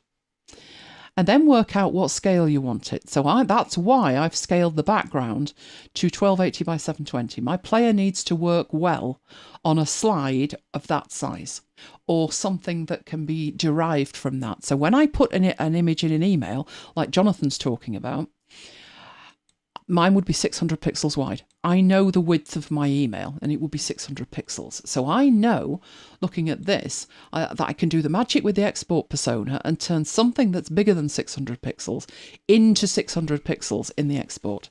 This just grounds me in terms of that's the size of my slide, so work with that. So we've done quite well there. We've actually got quite a few things, haven't we? We have got a play button, but it's not in a circle. So we've got that to think about. But what we'll do with these is actually edit some of them and make some new ones. So I'm going to get these out of the way here. Right, I don't think we do need the slidery thing, do we? And we probably don't need half of these, but we'll drag them out of the way. That's what we'll do with them. Come on. Right, because we need to do one more thing before we start with this player. Oh, we've got a play button hidden there, haven't we? Let's take that back. And it was grey, I think, which is why we can't see it. Right, now we can see it. Okay. Right, first thing to think about here is this bit and your play bar. Do you want your play bar underneath the video or do you want it over the top of the video? And the reason that it makes a difference is this part here is where you're going to put the artwork. What size should it be? It doesn't really matter. It's the ratio that matters. So if I say the width of that, and bearing in mind I'm working here within 1280 by 720, so I need it smaller than that. But what I could do to make sure I've got the right ratio is actually put in 1280 by 720, place that at position 0 and 0, and then put a lock on this. And then when I scale it, you can need to hold that key down. You can see there it's scaling and it's retaining its 1280 by 720. One that I have... Question in the chat. I'll get to that in a second. All right, 600 by 337.5 is one that I use a lot. But I could type in anything that I wanted and it would still work. So it will scale it. That is now 16 by 9, which means that this either needs to hang off the bottom or overlay the video. So I'll make it the right size and then we can do either. Put it underneath or put it over the top. Right, what are the assets and are they vectors? And if so, are they treated as shapes or like normal vectors with their own nodes and the ability to change, fill and stroke, etc.? Right, they are just pre-configured things that we have created. So this one here I just drew it. It was a triangle that I drew from over here and I put it on there and rotated it. So that is just a shape. An asset is just a shape within a collection of assets. So what I could do here, I mean, I've made my own here. We've got the Munich one, that's got the birdie in it. We've got the MacBites ones. These are just pieces of artwork, just shapes. When you drag them on, so let's say this one is a MacBites Live, they behave just as anything else. So each one of them, if we look inside it, it's got the Wi-Fi logo and it's got the text with it. So if I open up the Wi-Fi logo, each one of these is a curve. I haven't merged these together to make it their own shape. Each one is just a piece of vector and they could be changed. So if we wanted this outer one to be blue for whatever reason, it's completely editable. It's like having a library of content. So all these that I've dragged out here onto the canvas to work with, you could add into your own custom assets collection. We did make another one, which was the calendar creation kit, and we had text for the months where we could drag them on. They're all editable. We also had tables. Now, bear in mind what we're actually looking at here. Zoom out a bit with that because it's much too big. I'll take it in. Right.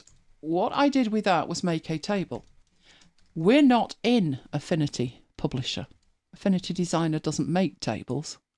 It doesn't matter. As long as it's in an asset, you can drag and drop it in. Obviously, the text on that is way too big. It's editable as well. So they're just assets. They're just shapes that you can use. They do have, you can treat them just as normal vectors. They have their own editability and everything. So if you don't have Affinity Publisher, but you get this calendar creation kit and you've only got Designer, you can still use it. So it actually supports everything that Designer supports and everything that the other applications support. So if you wanted to change the stroke on that or the fill, let's change that. You would potentially, yep, you can actually grab it though. So would that do it? There you go. There's the background going. So yes, the whole thing is totally editable. Totally editable. Right, so let's get back to where we were. So we've got our 16:9. We're working to this scale here. Right, first thing to do, really simple to do, is we want a play button in the middle of that, like that.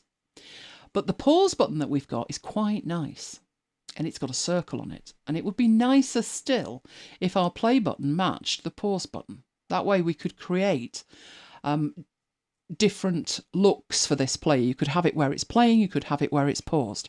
But at the moment, they don't particularly match. But if we duplicate this, and this will hopefully then show you that a shape is a shape is a shape, and we put this over there, so it's a little bit big at that size. Yeah, it does fit, but we want it to be more, maybe the height of that. So we'll change this to match the height of that, and then put it in the middle there, like that. That should work nicely, and it's just about right there. Right, but we've still got the blue bit over the top, haven't we?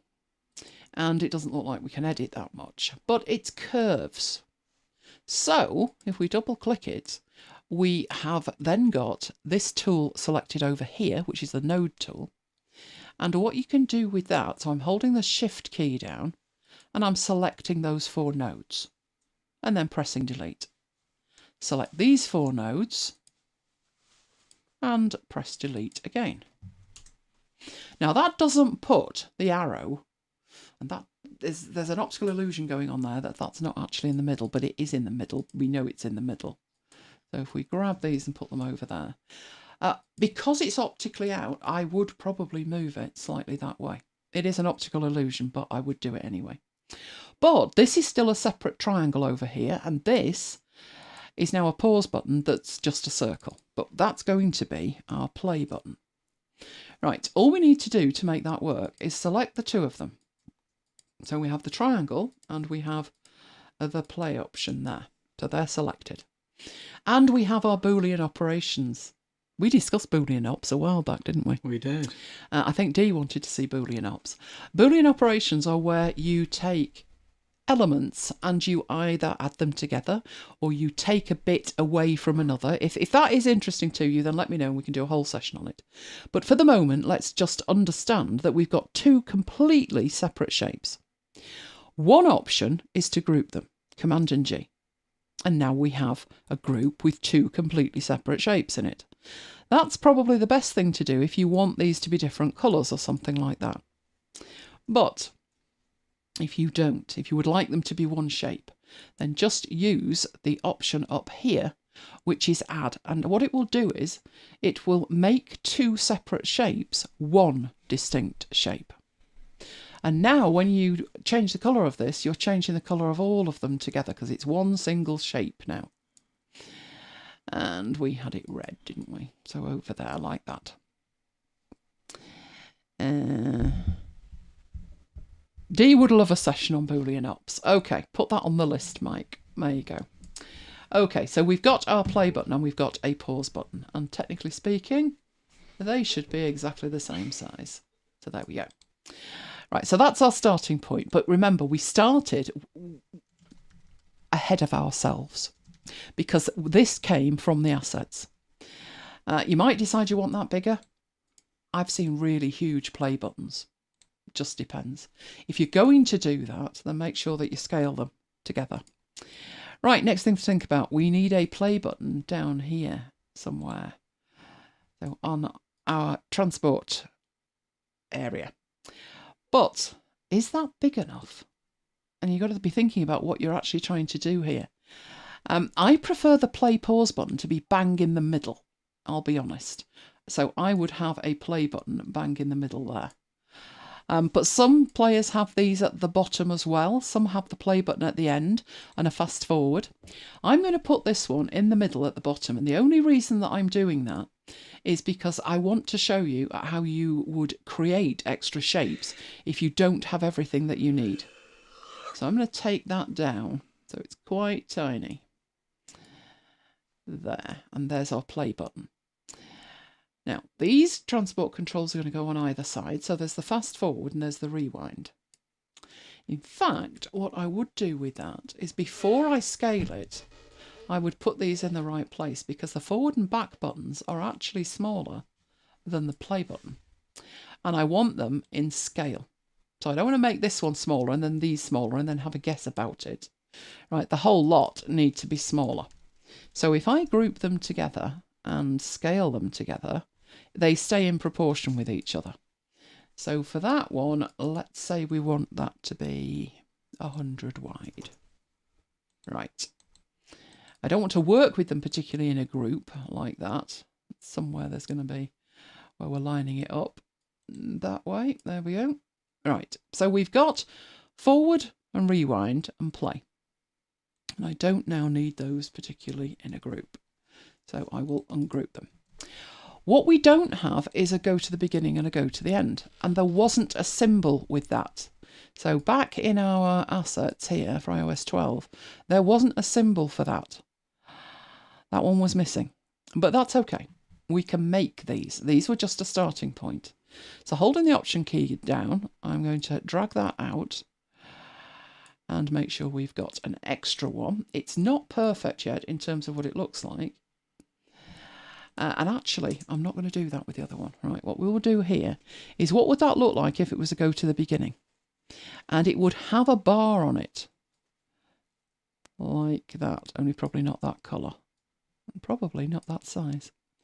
Right, it would have that bar on it to say beginning and end. And to some degree, you could put it right there, but actually in reality, when you look at these things, it's a little bit more like that.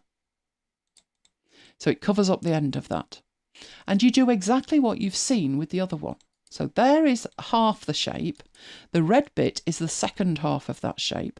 We've already seen here it will twang and show you that it's bang on height and top position and bottom position. Grab the two shapes, so the bar and the actual back button, and again use the add option, and now you've got one single shape. And obviously at the moment that's black. Now you've got two options when it comes to this one over here. You could duplicate that and do exactly the same. But how would you know it was exactly the same width and everything, because now you've already merged them? So another option is just to take a copy of that and rotate it. And now it's absolutely identical. So all we've got to worry about now is positioning that so it's positioned correctly here. So what we got that position to? 10.6, 10.5, not bad. Right, so we've got the buttons that we need. What we don't have there is a pause button. And looking at it, when you zoom out, they're a little bit too close together as well. So 1, 2, 3, with the shift key held down. 1, 2, 3. And if we move that to, that should make that look a little bit better.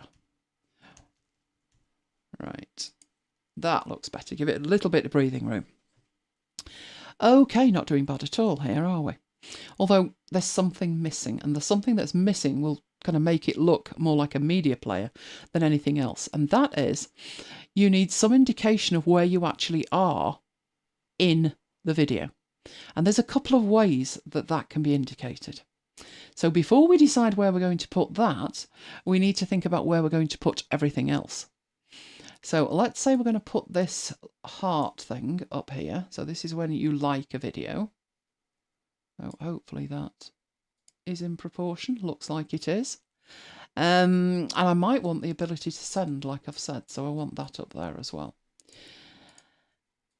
And I'd probably have that. No, let's get that. I'd probably have that further in. And I would probably have that at the edge there, like that. Perfect. Right, we are still missing lots of things, some of which are on here, some of which aren't. So let's say, we don't want to overwhelm the player either, because it isn't actually going to be a player that plays, it's more for artwork, as Jonathan said. So we want something that works and looks pretty decent. Right, I don't think for what we're doing we actually need the pause button. What we want is them to click on the play button because it's a video. So actually we can probably delete that. We can add that in later if we need it, but for the moment we don't. Right, let's get rid of that one. We won't give them the ability to download it, but we will give them the ability to AirPlay it. So let's move this one up and move that one over there. So in the top right hand corner, we're going to have 3 of these. Get them in there.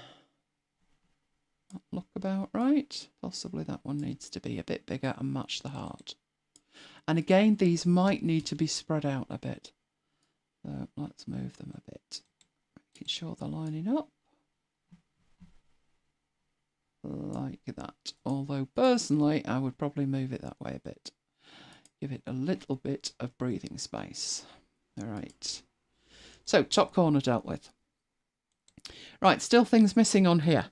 We still have the transport bar to put on, and we also need to have volume. So where are we in it? And we need volume.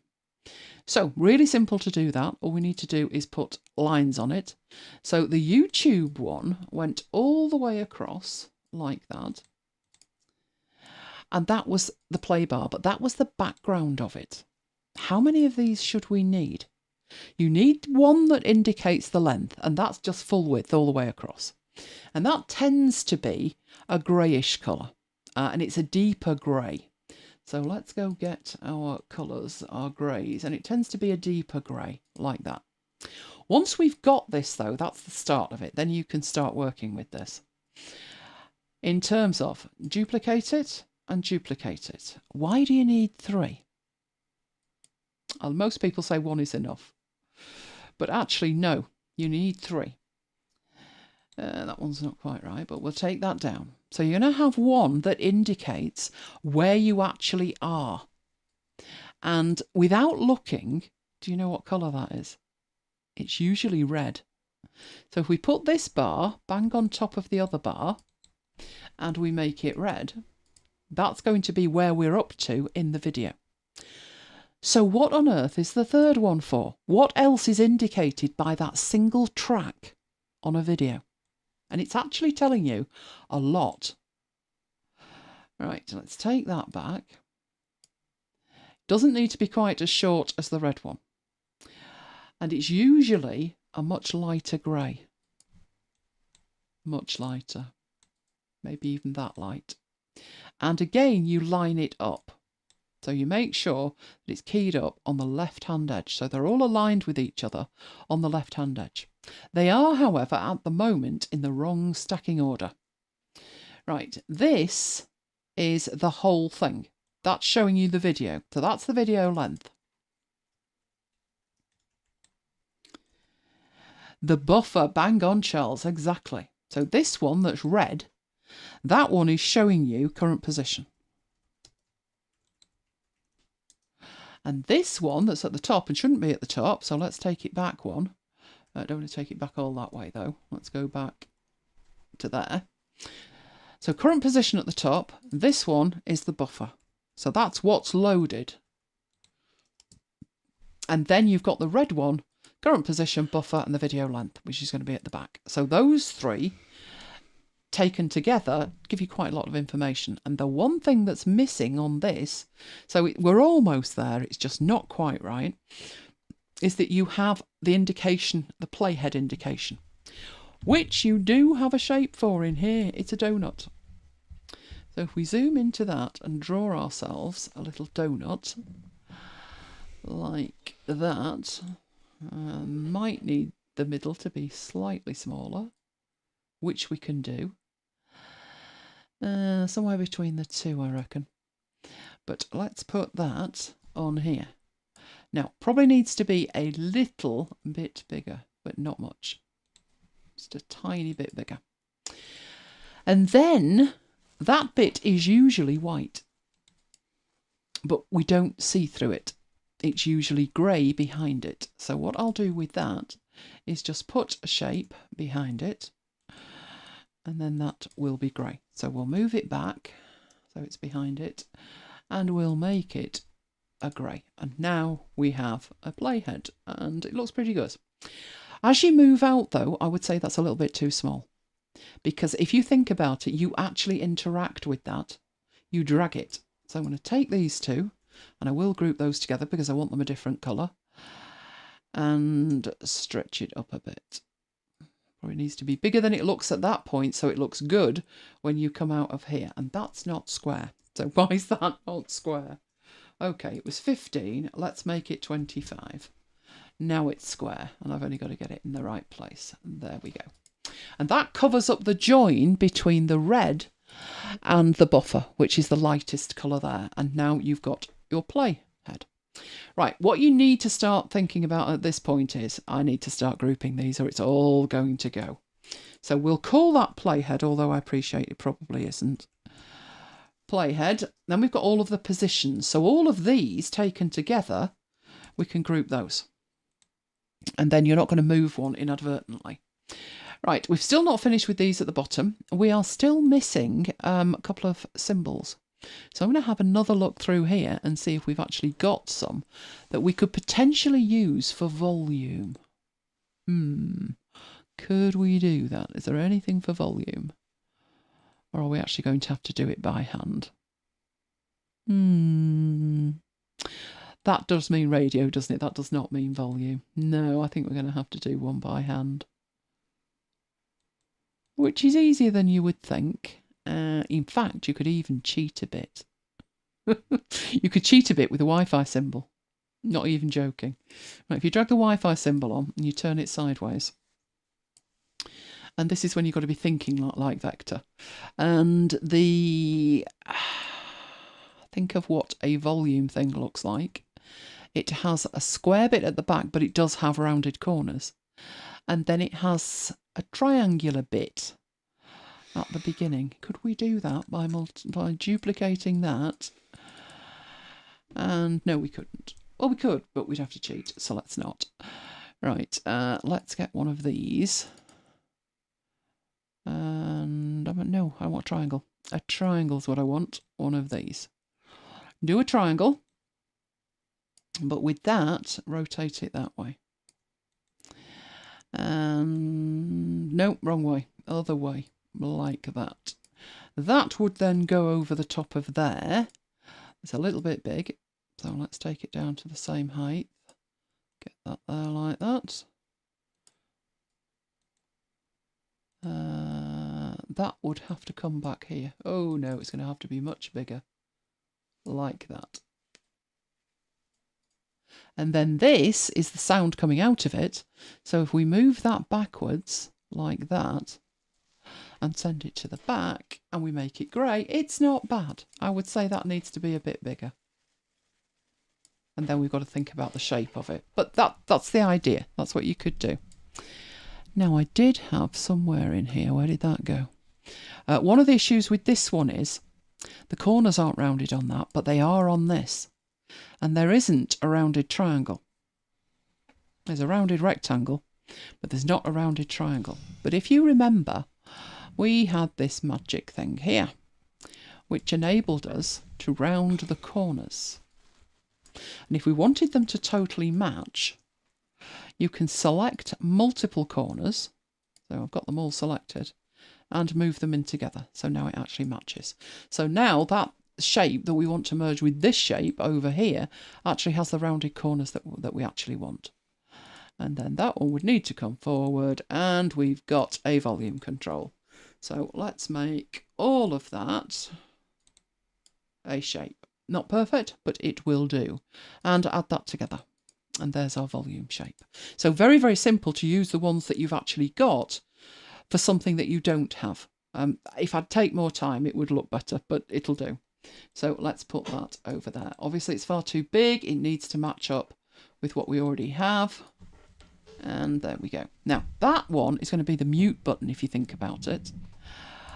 You may also want to have a slider for this, in which case you could take this that you've already done and make it much smaller for the volume by getting rid of the buffer. You could do that. I'm just going to leave it at the mute there. Right, we're doing quite well here. What have we now got?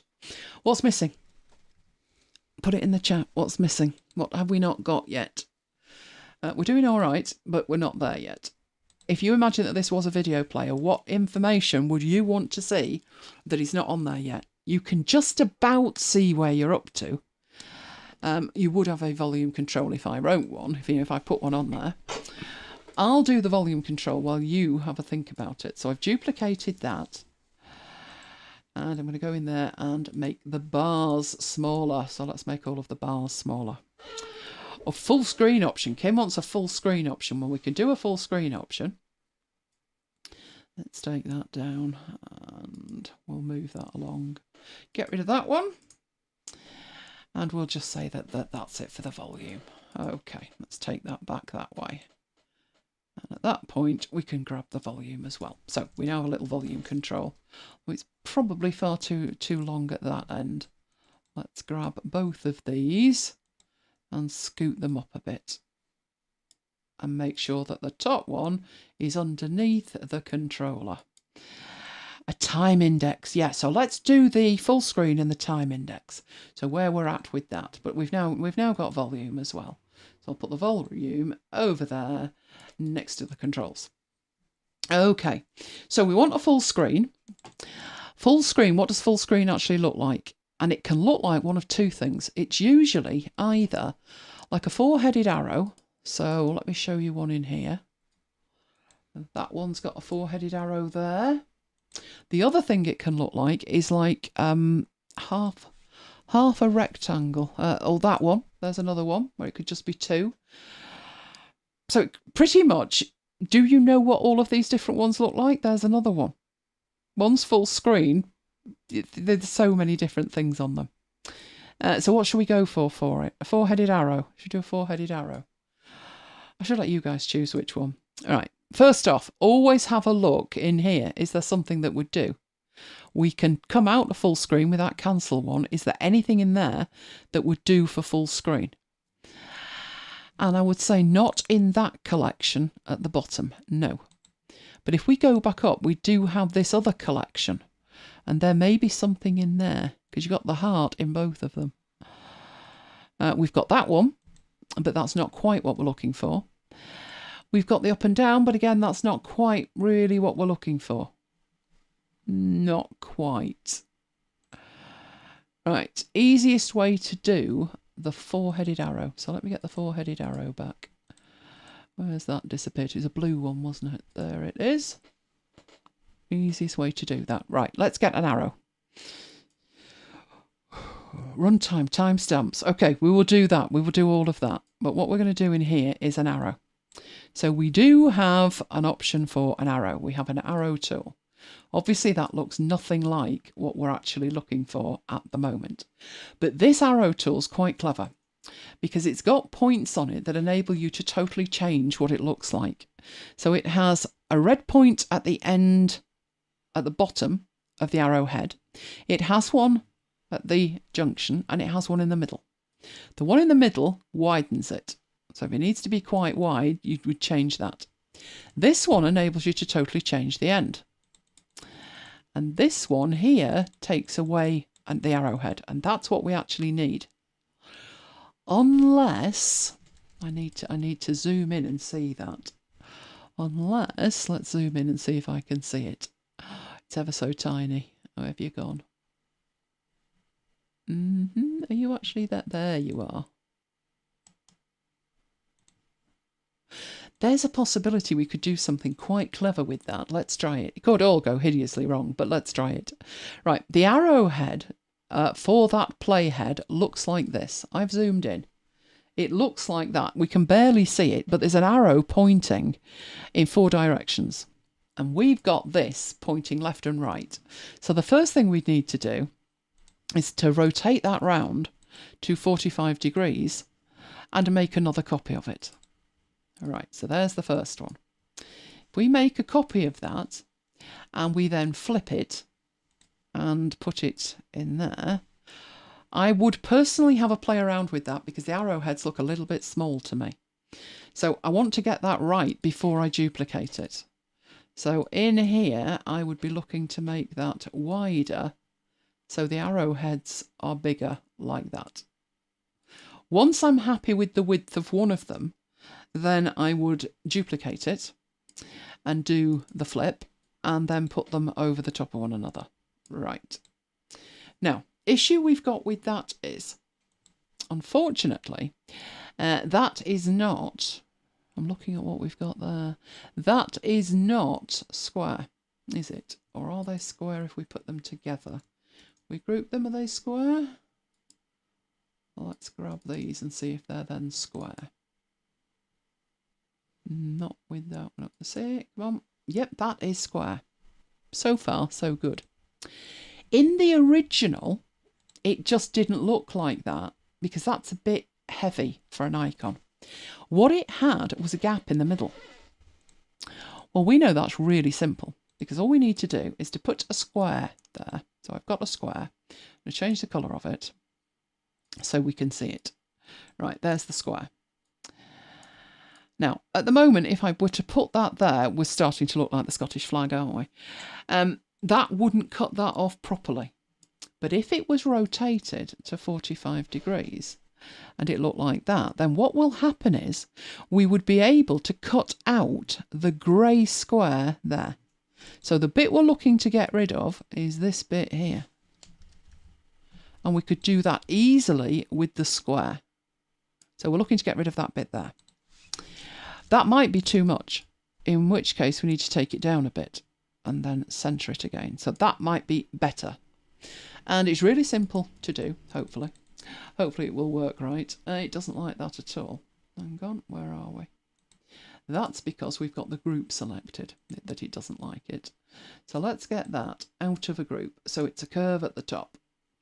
And we've got the square at the bottom. Let's bring the square to the top. Right, squares at the top. And With them selected, just take that away. And we've now got 4 equal arrows without having to actually join them.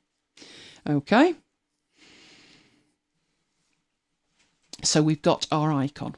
And our other icons are black, which is probably a little bit too heavy. But we will take that down. And where should we put that? Usually it's down here somewhere, isn't it? Or in that top corner. Let's put it in the top corner. Let's move it up there. Probably going to be the worst design video player ever. I just use IINA and be done. All right, let's drag that over and put that up there. And there we go. So it's matching up with that. Take it down a bit and it'll match up with the heart. We are good to go with that. Putting it in the corner. That one's a little bit odd, that one. It's not quite thick enough. So in reality, I would have a play around with that until it was. But at the moment, that will do nicely. All the other icons are black, so I'll make that one black, but we'll worry about the colour of them shortly. And the other thing that was missing was the time. Where actually are we in reality? So for that one, we just need to put some time in it. So put some text in. And let's say, should it be an after hours? Should it be like we're 2 hours into a 4-hour epic? Let's do that. There you go. 2 hours. And then put that, and let's say it's a 4-hour epic. It's a Jonathan's asleep. Talking of which, is Jonathan asleep? Right, let's do that. And then put that there. So about halfway in that case, because that's where this is. So when you're mocking these up, you know, don't put this over here and then say that's at 50%. Try and get it in the middle. That one's a little bit over 50%. So maybe instead of that, maybe we're 2 hours 20 into it. That would probably be better. And that, by comparison to the rest of the interface, should probably be bold because it looks a bit skinny at the moment. Another option is to change the font on it. But we pretty much have our player. Or do we? The one thing I would say is if this was for a male, like Jonathan's talking about, I would do away with half of these and all half the controls. You just need the really basics at that point. Jonathan's still awake. I'm amazed. I'm amazed. Right, but no, you've not totally finished if you're using this for other things. Also, let's get rid of these. Let's say we don't need those. Right, at this point, we have a video player. Right. Have we done everything right? Or are there some features of Affinity Designer that we should have contemplated using before this stage that we haven't? Is there something missing, something wrong? And there is. We've coloured these things. They came in black. We left them alone. Would you draw a border around it? I probably would. I haven't actually decided yet whether we're having this popping up or whatever. But that's a perfunctory video player. I would say it's not exactly the nicest video player I've ever seen because a lot of it is grey. These shapes here, which are the transport controls, they're all very, very well in black. But what if I wanted to reskin this and have it, you know, let's change it to a dark player. Let's change it to pink. Then I've been naughty, haven't I? Because these I didn't format in any way other than just select them. And where one went red, a gradient in the background. Peter's going for it here. What I'm talking about first is, though, all of this, all of the interface elements, they were just black. I didn't choose a global colour, did I? Nor did I make symbols of them for the future. No, I didn't. But at a minimum, a global colour's probably a good idea. Did a whole session on colours. Michael, find the link and put it in there. But at the moment, when it comes to the colours in here, how do you do that? Right, you have an option here to add a colour to a palette. That's not what we're doing. These are our palettes. There is a special type of palette, which is a document palette. So if I go up here, I can add an application palette, a document palette, or a system palette. I'm going to add a document palette. It automatically names it unnamed, which is ludicrous. Working with colour in Affinity Designer. That's the one. So what I'm going to do is rename the palette, and I generally call it either doc and then what it is, Or if there's just one, it's document. It's the document palette, okay? That document palette doesn't actually have any colours at the moment, but let's say in here we've used this red, okay? Which was that one. And we would like that, this colour here, to be added to the palette. Then you've got two options. You can either add the current fill to the palette, which will give you red. That means if I want to make these red, if I use that red, I know it matches. I know it's the right red. But that won't help me update this quickly. So let's get rid of that. Yes, we want to delete it. So this here, let's just take the play button. And let's say we'd like that to be white. So let's make it white. Because we're going to make the background black. Right, I want that to be white. At the moment, I want it to be white. But instead of adding it to the document palette, I'm going to add the current colour to the palette as a global colour. It looks the same apart from the tiny little arrow on it. There. It's ever so tiny. Right, benefit of that is, as I go through and I grab the other interface elements, including, to be honest, that one, and I apply the white to it. And I would probably want that applied to the text as well, wouldn't I? And probably that icon. Maybe even these up here, if I'm going to apply some kind of overlay. So all of them are now white. And this one, we've got the red. That does not look like it's in the centre, but it is. But what I'm going to do with that is exactly the same. So I now have two global colours. I need more global colours than that. I need this as a global colour as well. So I'm just going to add that as a global colour. Right, now I can start playing. So this one here, instead of applying a different colour, I go into that colour and say I want this to be much darker. I want a much darker interface like that. Now, that doesn't look like it's made a jot of difference to anything else, and indeed it hasn't. But this white one here will. So on this white one, if I go in and I edit the fill and say, let's say we want it green. Now everything starts to change. So that way, I mean, who would want that? The Muppets, there you go. But everything is changing with it. So that saves me a ton of time. It also gives me the benefit that if I'm thinking, I want some kind of yellow. But I can't see these at the top too well. So maybe I need to make that yellow darker. I can do that in real time and see what works and what doesn't work. Maybe now that looks better because I've got more contrast at the top. And this is a way to do that you can't do any other way. Any other way, you'd be changing the colour of one of these items, or you'd have to select the whole lot, in which case you wouldn't be able to see them very well. So global colours are your friend in this case. So we had those as white. So that was that bit added, but then these you can't see too well.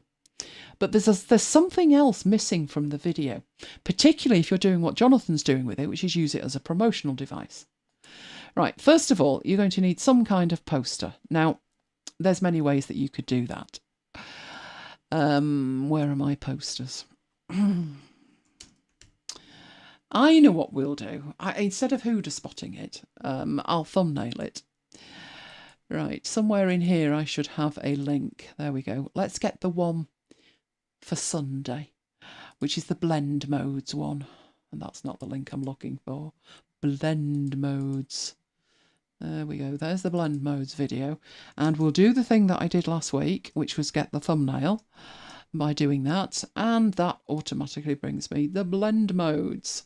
So I've got a poster. So I'm going to drag and drop that poster down to my little shelf and then drop it in. Right, that should work because it should be a 16:9 ratio. Should fit perfectly. There we go. There's something not right with that because it just looks like an image there, doesn't it? It's not looking good. Right, there's something that needs. The something that it needs is when a video isn't playing, you think about what it looks like. Usually has some kind of overlay on it. So either black and then change the opacity like that. Not bad, but no t-shirt. That's because the play button needs to be on the top of it. So where's the play button? There's the play button. We bring the play button to the top and we make it white, then it's going to sit over the top of it. Now it starts looking better. These symbols, though, are not in the right place. So those symbols need to be at the top as well. So there's the AirPlay. And where's the heart? There's the heart. There's the share. What was the other one? The other one was the one we made, which was that one. So I could group those together and bring those to the top as well. And now you can see them much better. So it's starting to look better.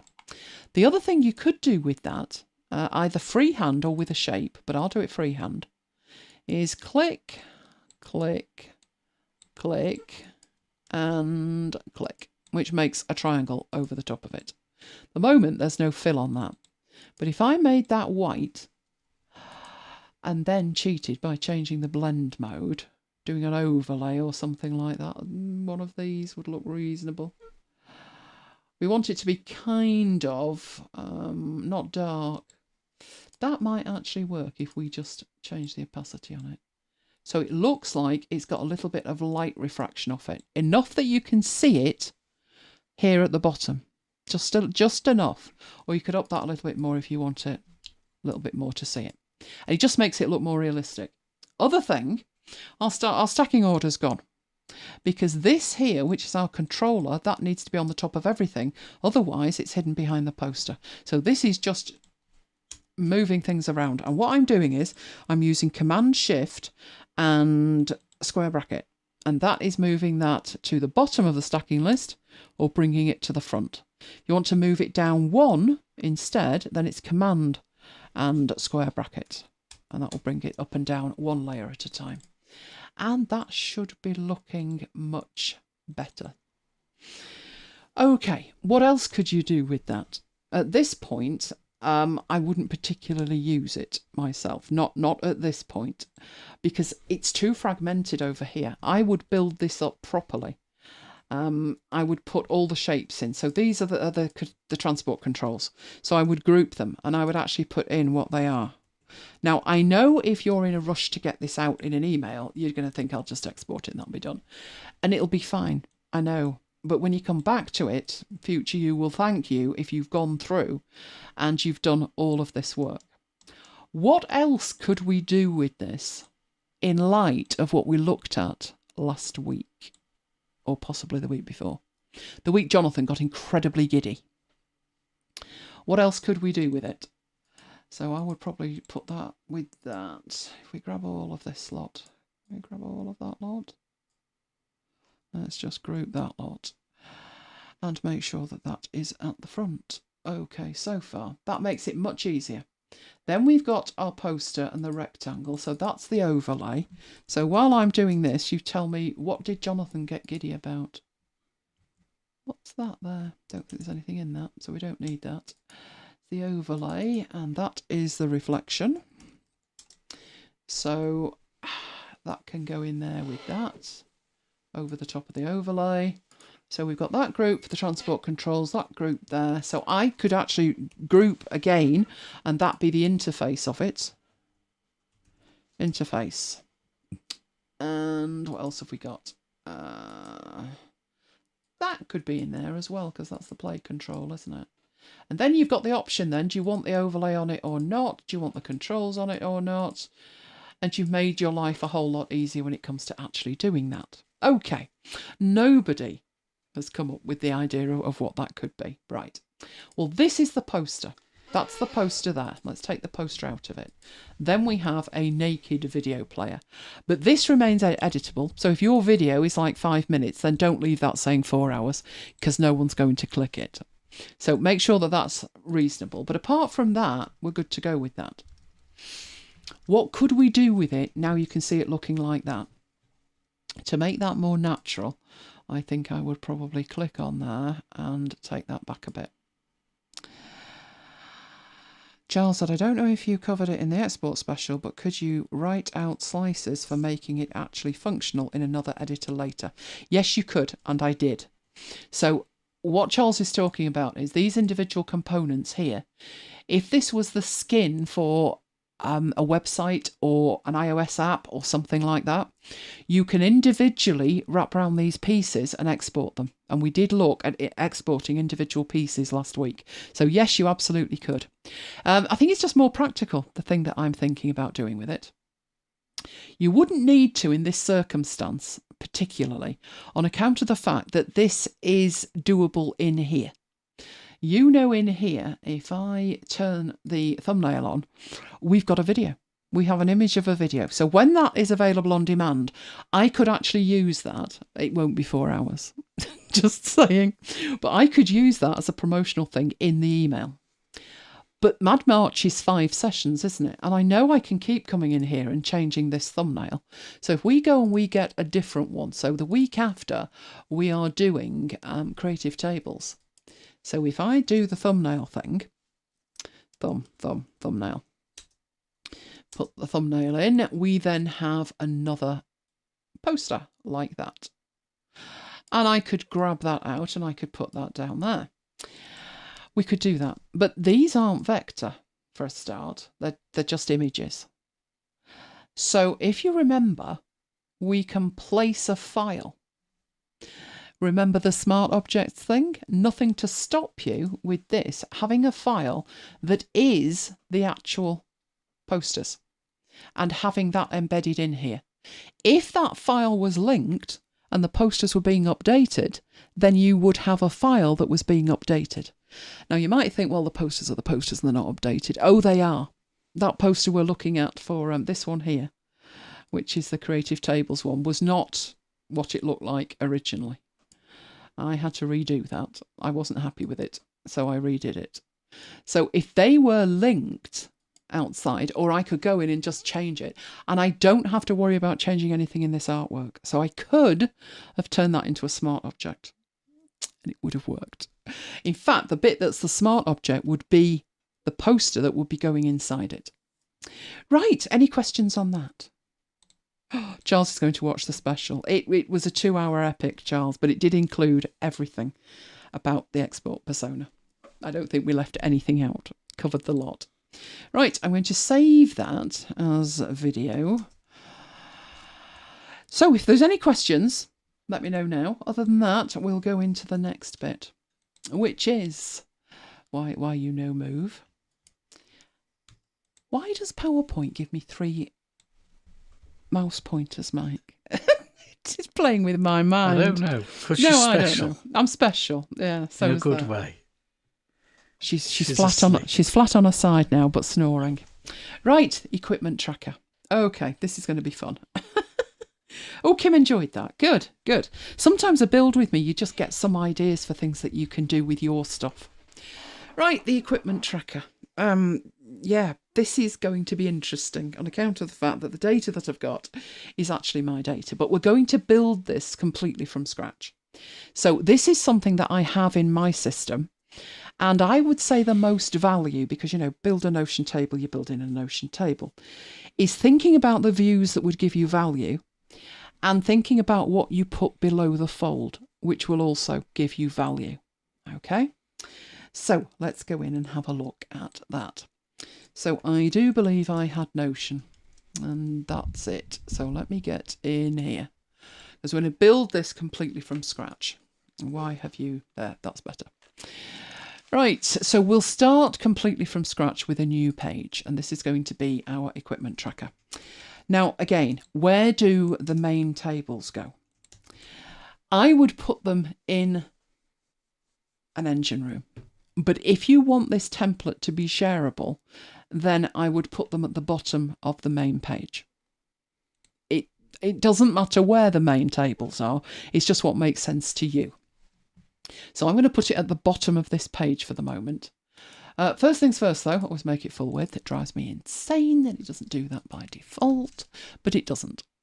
So we are starting completely from scratch. It wouldn't matter which one of these you chose, although a timeline, yeah, timeline might work. The days you were buying the equipment might actually work. There you go. But any of these would particularly work. But I'm just going for a boring table. Now, I went for a table, but best way to do that, because we've now got an equipment tracker at that point, which means, let's just delete that and start again. Crying out loud. Right, the reason I'm doing that is I want that as an inline table. So it will let me change it, but Notion's having more and more moments while they try and sort it out. I believe they'll get there, but not this week. Okay, equipment tracker. And I want it full width. And I want an inline table. So, inline. And I don't want to mention a person. Come on. Table, inline. This means the difference between a full page table and an inline table is I can put other elements on this page. So for instance, I'm going to want a line, and then I'm going to want a toggle that is the master table. So I've got somewhere to put that. And this is in fact the master table. So we could actually put that in there right now. So the master table is there. Right. I'm going to call it Tech Toys. It's my Tech Toys. Right, what you need to think about if you're going to build this is what kind of fields would make sense for you to put in here. And it depends on the type of equipment that you're tracking. Interestingly, with my database, I had two fields called name. I had one that was actually the device, and then I had another that was the name of the device. So I have an iPhone 11. Is it 11 we've got? It is, isn't it? Yeah. iPhone 11. But it's called MacBites Siri. So I thought, well, the name of the device is the name of the device, and it gave you that as a name. And what happened is, when I went back to it, it said name 1 and name. You used to be able to have two columns with the same name, and you can't anymore. That's just a practical thing that they have had to change, because if they don't change that now, the API will break when you try and connect with other systems that don't actually understand the fact that you can have two columns named the same. Other systems can't. So Notion changed it. So if you've created something like this and you've got like name and name, yeah, don't do that. So what I did with the first one was say, okay, that's the device that I want. And this is the click through. So that's where the detail of that's going to go. So the device might be something like my iPhone 11 Plus. iPhone 11, it's the big one. Right, and then I need to think about what stuff do I need to track about that. And again, you've got your usual considerations. What goes above the fold and what goes below. And the easy way to think about that is if you want to manipulate, sort or filter by an item, it needs to be above the fold. So if I were to put in the purchase date and I put it below the fold, then I can't sort by that because it's not in the database, it's below the fold. So the things that I put in here were things like purchase date, and need that to be a date format. Wish it could be the right date format. When will they let me choose a default one? Maybe in my lifetime, but maybe not. So purchase date. I also said like I have a name for it. So each device has a name, and that's just a text thing. I put that next to the actual device. Sometimes I refer to a device by its name rather than what it is. And if that sounds strange, think about this situation. What's it called? Because we have two of them. So one will be, I think it's, what are they called? Just get my phone and have a look what they're actually called. Because I don't call that one the A-Lady name. Let's have a look. Let's see what the Amazon A-Lady tells us it's actually called when I look at devices. Right, there we go. Oh, how quaint. His and hers. Right, this one's actually called Elaine's Bedroom Echo Show. And guess what?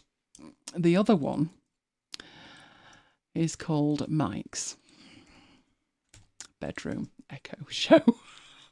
So that's why I need those two columns. One is describing the device. The other is giving it its name. And obviously my iPhone is MacBites Siri. Right. She's snoring away next to me here. It's so cute. I can hear her. Do you know, I watched a video a few weeks ago and I thought there's a funny noise. And I'm listening to, where's that noise coming from? And then I thought, sounds like somebody snoring. And in the video comments, somebody has said, I love your dog snoring next to you. And I thought, Lola never does that. She's doing it now. But hopefully you can't hear that. So that's why I have a name in it. This iMac, anybody remember what my iMac's called? I'm going to leave that while you have a ponder and think about it. Right, purchase date. That purchase date, it was 2019. It was the 20th of September that it arrived, but its purchase date was actually the week before it was ordered on the 13th. How do I know that? That's so sad. These, I've not got a clue. I've no idea when these arrived, but it was probably over a year ago. In fact, it was probably a Christmas sale, knowing me. So probably around the 18th, I would guess. I would not be paying full price for the things. No, not happening. So let's put those in. That'll do. Oh no, I said December, didn't I? December. That's November. There's December. That'll do. Right. What else do I need to think about? Well, if I want to calculate how much this lot's cost me, that way madness lies, then I can put the purchase price in, can't I? This is a really bad idea. Don't let Mike see this. Right, purchase price. Shall I turn away now? I'm not going to put the real prices in, Mike. I can't remember. They were all on sale. How convenient. It was a bargain, Mike. What can I say? Now, when it comes to purchase price, if you want to calculate on it, you're going to need to make it text. No, you're not. What am I saying? I'm lying. You're going to need to make it a number. And remember in here, the number, you then make it, you format it as a specific number. So most of this was bought in pounds. So I'm going to turn that into pounds. Kim says Geronimo. It was Geronimo. No, it wasn't. That was my iPad. But you were warm. You were warm. Geronimo's my iPad. I'll add my iPad. That's my iPad 11-inch. There we go. 2018 model. That's called Geronimo. Right, but no, my iMac wasn't. So my iMac is my iMac 27-inch. So that's that. I mean, I'm fairly vague with that. Have another dabble. You're not far off, Kim. Right, that iMac was purchased Black Friday last year, wasn't it? Which was the 27th. So that's when that was purchased. And this one was 2018, crying out loud. Good job, there's a new one coming soon. 2018, and it was... When did that arrive? It was sort of around this time. There you go. Right, no more takers on the iMac. I'll fill it in a minute. Okay, I don't think I'm going to need tags. Tags would be something that I would maybe add, but not at this stage. So purchase price. Right, the other things that I would tend to put in here then that would be useful is, does it have Apple Care? So that would be the Apple Care number. And then I would have, and that one wouldn't need to be a number, right? It's just text. It's my Apple Care reference. But what I might need is something else, which would be the Apple Care expiry date. So if it had Apple Care, what was the expiry date? And I would need that to be a date. And then I can make a view based on the expiry date. When's my Apple Care up on certain things? I could do that. It's set to a date, but you need to format each and every one of them. It drives me insane. Insane. Why would I ever want it to be other than my default? They've not twigged that. Other things that I would tend to put in here are the serial number. That could go above or below the fold. It wouldn't matter. But I'm just going to put it in the database. It makes most sense.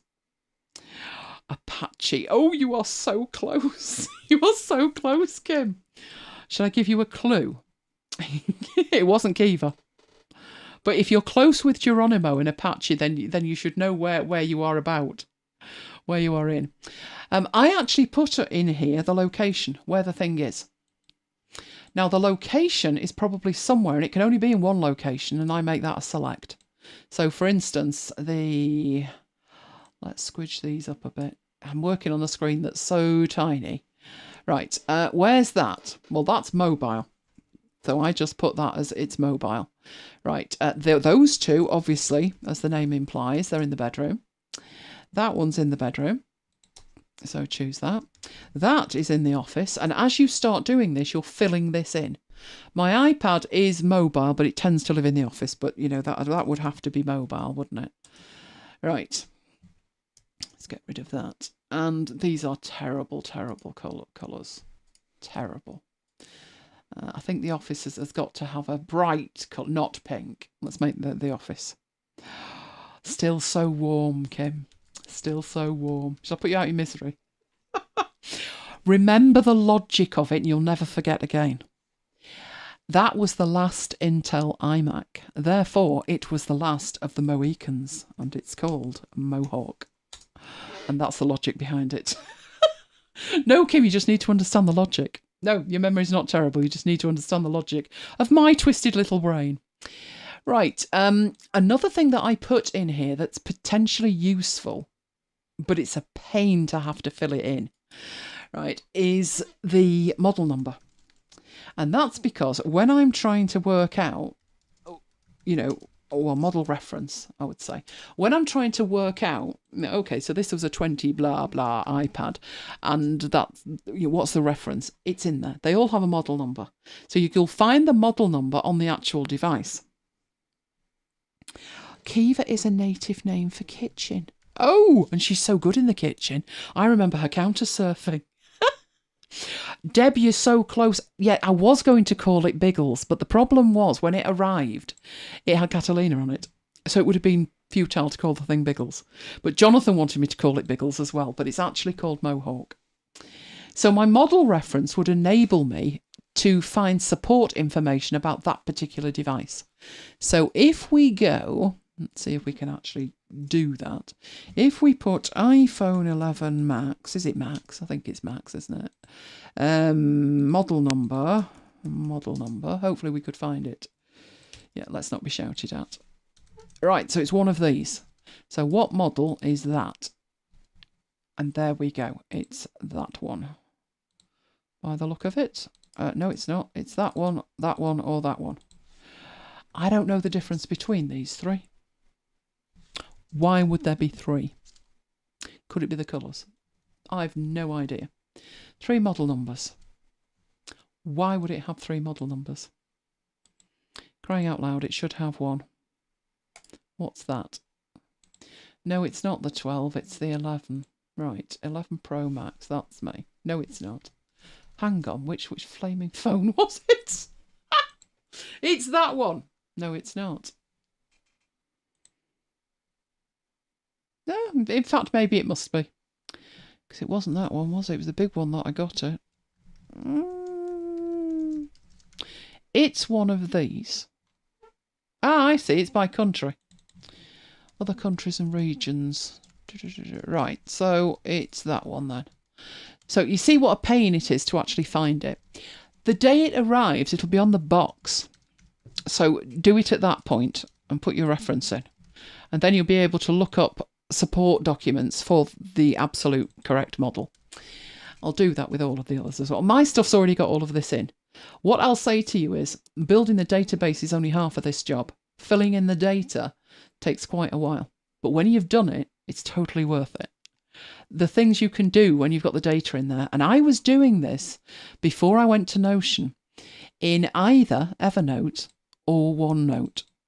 And if you think about how you do that in OneNote, each individual device would have a single page, which is great if I'm looking up the model number and expiry date for my iPhone.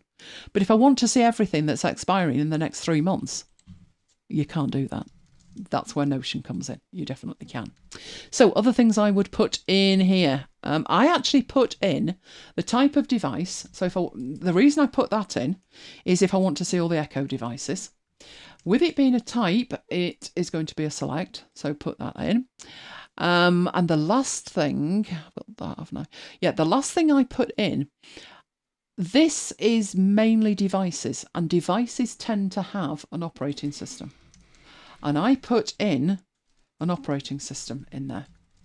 And you would again select that from a select. And the reason that I do that is so I can see, you know, what OS is it? Can it be upgraded or whatever?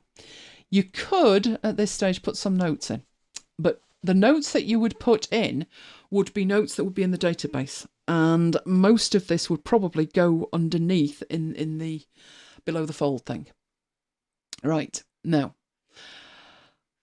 so we've got that. Let's work on this iMac. All right. The operating system is Catalina. So we'll put Catalina on it. But Catalina is what? So let's have a look. It is 10.15.7 at the moment, so 10.15. So I'd go into here, and actually it's Mac OS 10.15 Catalina. Right, that's that one sorted. I guess I'd have to put Biggles on here, wouldn't I? Contracts would be a useful category as well. It would if you want to put, if you've got like PDFs of manuals and stuff like that, then you could add a files property to it and have them available from there. I don't tend to do that. I tend to put those underneath. Just personal preference, no other reason. I find it, I want to name the files clearly so I can get to the information that I want as and when I want it. And I can't see when you go in here and you say add a property and you choose a files and media. So let's say you said that that property was going to be like paperwork. You can't particularly see the file names very well. It's difficult to work out which is which. So I tend to put that below the fold, but you could put it there, absolutely. Right, so I don't know what the AppleCare number is, but it's got one. So there we go. When does it expire? It expires, let me think, it'll be 2022, but it won't be March. It'll be the day it arrived, which was the 2nd, wasn't it? That's a bit odd. Oh no, that's right. It arrived on the 2nd. Or was it the 3rd?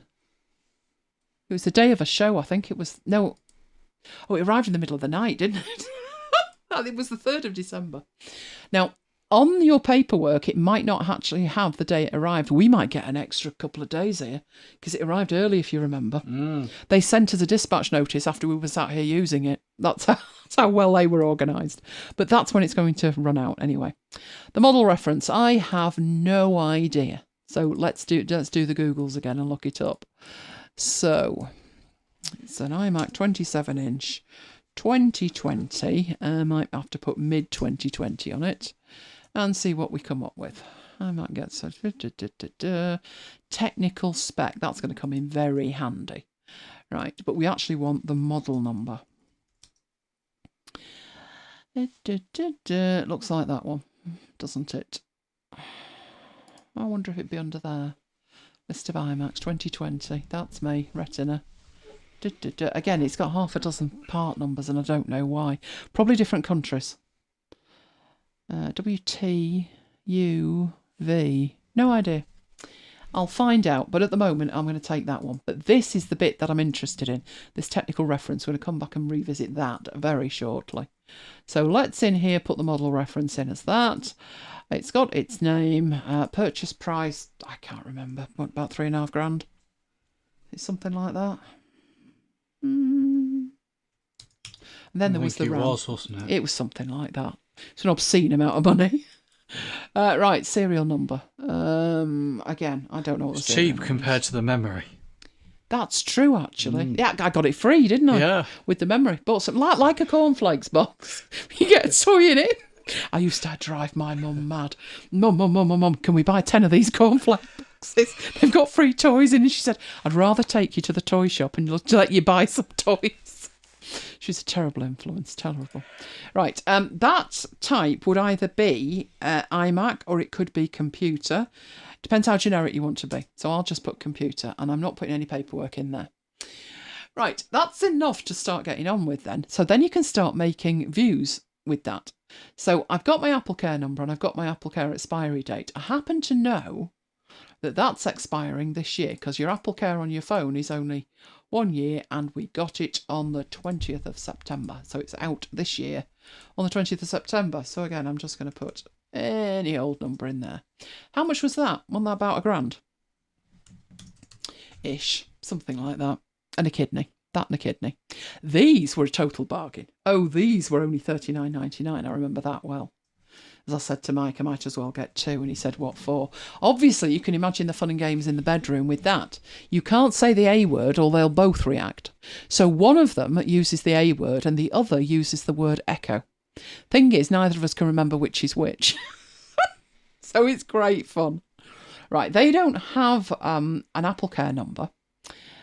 So maybe in there, instead of calling that AppleCare expiry, if you put that as guarantee expiry, then you can use it for when the expiry would be on these, which if it was a year, which it probably was, then that was out on the 18th, so that one's gone.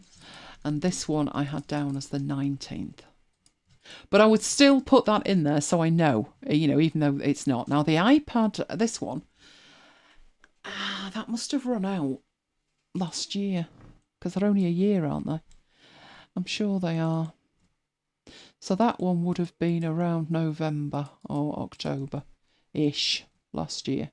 So let's say that one ran out then. Right, the reason I'm putting this in is so you can then create some views that are useful. So normally in this view, I would have enough width on my monitor to be able to see something, see all of it. On here, I'm having to scroll because I've got it so tiny so you can see it. But I'm going to squidge these up so we can see as much as possible. Some stuff I wouldn't bother seeing in the table. It's not that important to me. So for instance, this paperwork one, I could then hide that. My device names don't tend to be that long, the device. So let's move that in and let's move that in. Right, so that's my first view. That's just my default. But remember where we're working. This is the master table. Close it up. Make it red. Don't touch it. And go back to the top. And this time put in a linked database, which was called Tech Toys, wasn't it? There we go. Tech Toys. This is where you start playing around and making your views, not on the master table, because you can't duplicate the master table.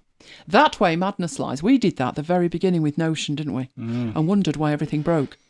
Yeah, don't do that, is the short version. So all of this squidging up and stuff, you can see you need to do that on this table rather than the master table.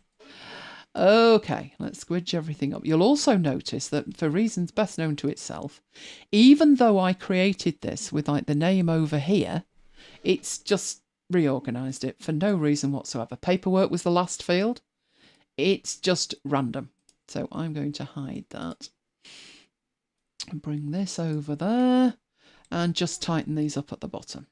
Okay, so we've got all of the fields in a table, which is table view's quite useful for an equipment tracker, but it's probably better with other views where you're sorting it by something or something like that. So I tend to leave that alone and then add a view. I'll start with a table view and I'll put this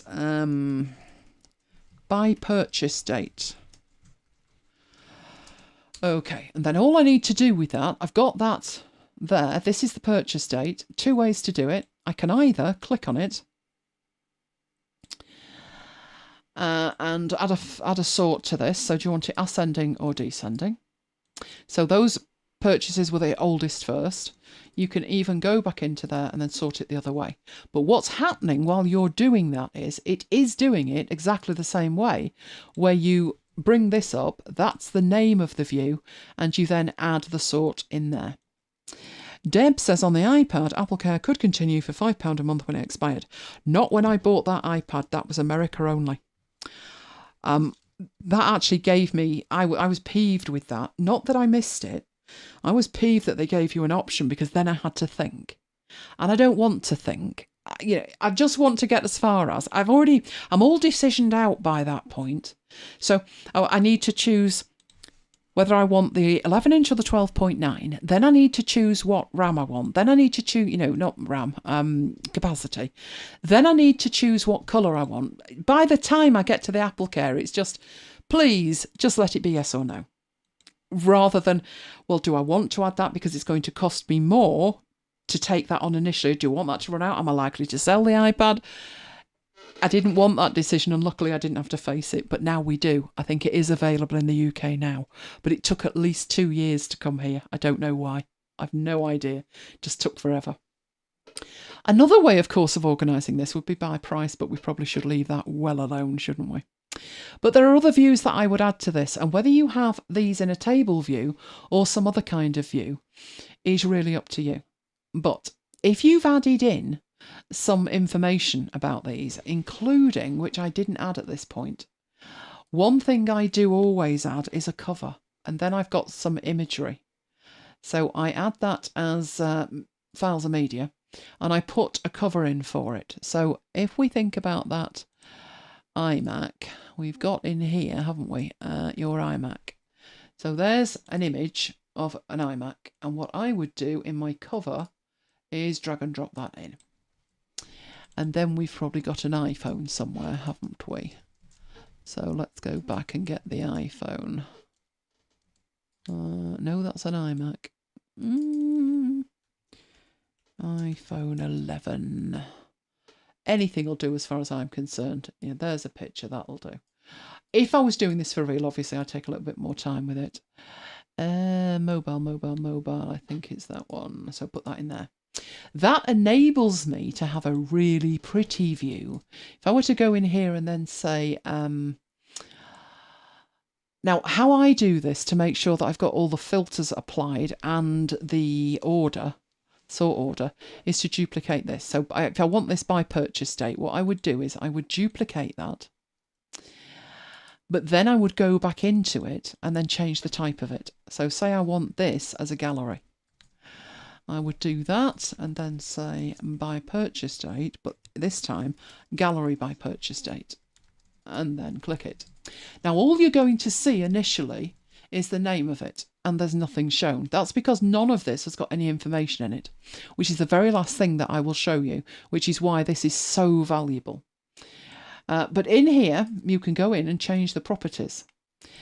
And what we're looking for is the card preview, and change that from the page content to the cover, and then the image will go in there. You can also, in the properties, where you've got the fit image, you can toggle that on and then off, toggle it on, and you see the actual full image. So I do the same for the Echo Shows and the iPad 11, and that just makes it nice. The other thing in this view is you can choose what properties are shown underneath. So at the moment it's telling you what the device is. The next thing that would make sense for me would be the device's name. So I would toggle that on and it puts it underneath. If I'm then concerned about, where it is, then I could turn the location on and all of the locations would appear. Or I could turn on the purchase date, so I know when stuff was bought. And I would make views for all of these if they're relevant to you. Type can be quite handy, but type I tend to use as a filter rather than something that I would show in here. So I'm much more likely to put like when's the expiry. But be aware that you don't get any field labels with this. So there's a date underneath it, but what does that date mean? Now I can tell by looking at it, if it's 2022, it's the expiry of the AppleCare. But there's no way to indicate that in here by turning that on. So unless the view was called something like, by expiry date, then it wouldn't particularly make much sense. So just be careful about that. But I could maybe put my AppleCare number on if I want to see my AppleCare. But again, you need to know that that is the number for the AppleCare. Some things are obvious, some not so. So if I turned on the location, that's obvious. The OS is obvious. So I would actually put that. I wouldn't put down an OS for the Echoes, although they do get updated. But it's really handy for the computers. Really handy. So I do that. I don't think we want to see the price, do we? No. I'd put that in a table view and then I can add it up at the bottom. So let's say we take another copy of one of these. So by our purchase date and duplicate it. And then go into it, and let's say that is the cost. Oh, I'm going to regret this. Okay, so I'm just going to add a little bit to this that I don't have to the others, which is under the purchase price, hover over the bottom, and you get the word calculate under each and every one of them. So if I were to calculate in there, what do you want? Do you want to count them? No, I want to sum them. Oh dear. That could be way worse. Way worse. Just imagine 14 iPads on the top of that. Oh dear. So that's a way to do that. So if you wanted to just know what it actually cost, then what I would tend to do with this is, there's the device, this is the name, that's the purchase price. Right, I'd probably want to know when it was purchased, so I'll stick that next to it. But the rest of this information at that point is totally irrelevant. So don't forget that you can go in and you can hide all of these because they're not relevant to what you're actually looking at, and they can actually detract you from the information that's most important. So in this case, I want to know the value, or what did everything cost me that I've put a price in for, and I would just hide everything else and I can see then in there what that cost. So how much was that iPad? Probably about 900, I would have thought, something like that, about that. There we go. So we're actually still under 5,000 here. But of course in here, because I'm managing Mike's stuff as well, I'd put his iMac, so that would bump it up by another 3.5. I don't put in the equipment tracker the fact that I bought the RAM from Mr. Memory. That information I would track inside it. So inside here now, what goes underneath it? Well, what I've done is gone and found my device. That's my device.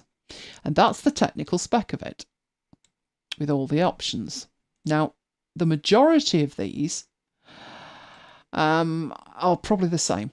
I mean, I'm not interested in built-in apps and all of this palaver, right? This is actually a little bit too much information as far as I'm concerned. But what I would do with that is I'd clip it to Notion. Now, that's going to be tricky, isn't it? Because that would be clipping it to my Notion.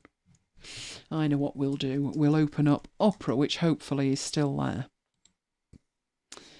Lost to digits well over 5k. Have I not added that up properly? Have I hidden something? Oh, 90 for my iPod. No, Freudian slip there. There you go. Oh dear. Okay, we pushed the 5. That's to keep me sweet. Didn't notice that happening, Mike. Didn't, honestly didn't. Oh, well spotted, Charles. Well spotted. Right, where's this Opera thing gone? Come back. Right, come back. Full screen. I do think I can do it from here. So fingers crossed I can do it from here. Where did the link go? Right, there it is. So let's get that link. And let's clip it. So hopefully, because I'm logged in, right, it's going to add it to links at LMS, but that's not where we want it. I could actually just put this on the page, couldn't I? Because there should be a page listed here. Right, I think we had equipment. Can I put it on equipment? Oh, come on, Notion, don't be awkward. Deck toys, there we go. That's a database, though. This is a page, and I actually want it on the page. And there is a reason for that. So let's get that out of the way. And it's put it down here. And the reason I wanted it to do that was when I go into it, I've got a link to the page. Be nice if I had the content of the page as well. There we go. In it comes. Okay, so there's all of that. Now, this isn't mine. You see here it's got storage 1 and options and stuff. I would go through this and delete what is irrelevant. So I didn't have these ones. I got the top of the memory. And in here I got that one. And no, I did not pay for 8 terabytes. I'm not insane. That was actually a 1 terabyte drive. So I would take that away. And that is what I would do. I would go through it and make sure that everything in there matched. Right, let's go back a bit. And then I would put that information inside the Mohawk record. So drag and drop it. And that is now inside there. So the first thing I see, that's the technical spec. And all I need to do is to click on it, and there's the technical spec. However, there's something missing. There's something absolutely critical missing. It's the one thing that drives me insane. You can do it yourself, or you can try and find it on Apple's site. So if I were to go to Apple and find that, because at the moment it's handily still the latest Mac. So iMac, and fingers crossed what I'm looking for is here. God, that's like being shouted at, isn't it? Right, so I'm still looking. Not seeing what I'm looking for. But as I said, you can do it by hand. You can do it by hand if you need to, just don't want to. Keep going. Not good. Not showing me what I want to see. Maybe it'll be the last thing they show me. That's what I'm looking for. Because although this is on my desk, I don't have a mirror on the wall. I can't see behind it. If I can't see that, I have to move the Mac or put my iPhone behind it and try and take a photo of it. So while that is the latest and greatest, take a picture. Now, this won't let you grab it either because this is Apple. Words fail me, Apple. So what I would do with it is draw around it. So I've got Snag It. I'm going to grab that from there. That way I have a picture of the back of it. So let's move Snag It and let's move this, and then we can get back into here and I can drag and drop the image, because that's the most important thing with any of them. I want to be able to go to my equipment tracker, open up the record for that Mac, glance at it and say, yeah, what you need is one of these. So I make sure that Mike does that as well. That was something I started doing after I'd got a couple of Macs. And because they weren't the latest models, it was very difficult to get a picture of the back because Apple don't put pictures of the back up of older machines. So obviously I can take a photo myself, and I do when it arrives, just in case. Just in case that's something that I need, that is what I actually do with it. But if it's a current model, you can get that from Apple, and that means you don't have to manually put all of these things on it. And that is a game changer, because you don't have to go and scout out the Mac in question, which, you know, we've got two in the bedroom and one's behind the other and I can't even see it. I don't want to be doing that. So I have one of these for every single one. That is so important. And that's it. You've then got your equipment tracker. All you need to do is to create as many views as you want. So when we're doing the grand tour, which is coming up in a couple of weeks, I will show you my equipment tracker and all of the views that I have with all of my equipment in it. But that's the basics of it. So by then, I'm expecting you to have one of those. I put in the Echo devices, I put in phones, iPod Touch, iPad, computers. What else do we put in it? I don't put domestic stuff in, so obviously that's all Mike. But if it was a scanner, I would put that in. A digital recorder, I would probably put that in. Anything that is worthwhile tracking. So anything like, if you think about a scanner, you're going to have a manual. So some of these things actually have manuals that you can download. A camera I would put in there. And I would download the manuals and I would put the manuals inside the equipment tracker. Because obviously you've got access to Notion when you're out and about. And that's probably when you're going to think, I wonder what this camera can do.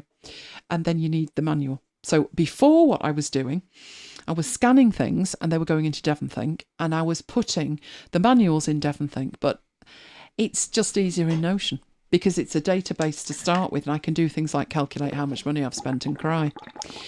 If I were minded to cry, but it's better having the tech, I think, than just paper sat there pretending to be money. I always remember that from a show that was on years and years ago.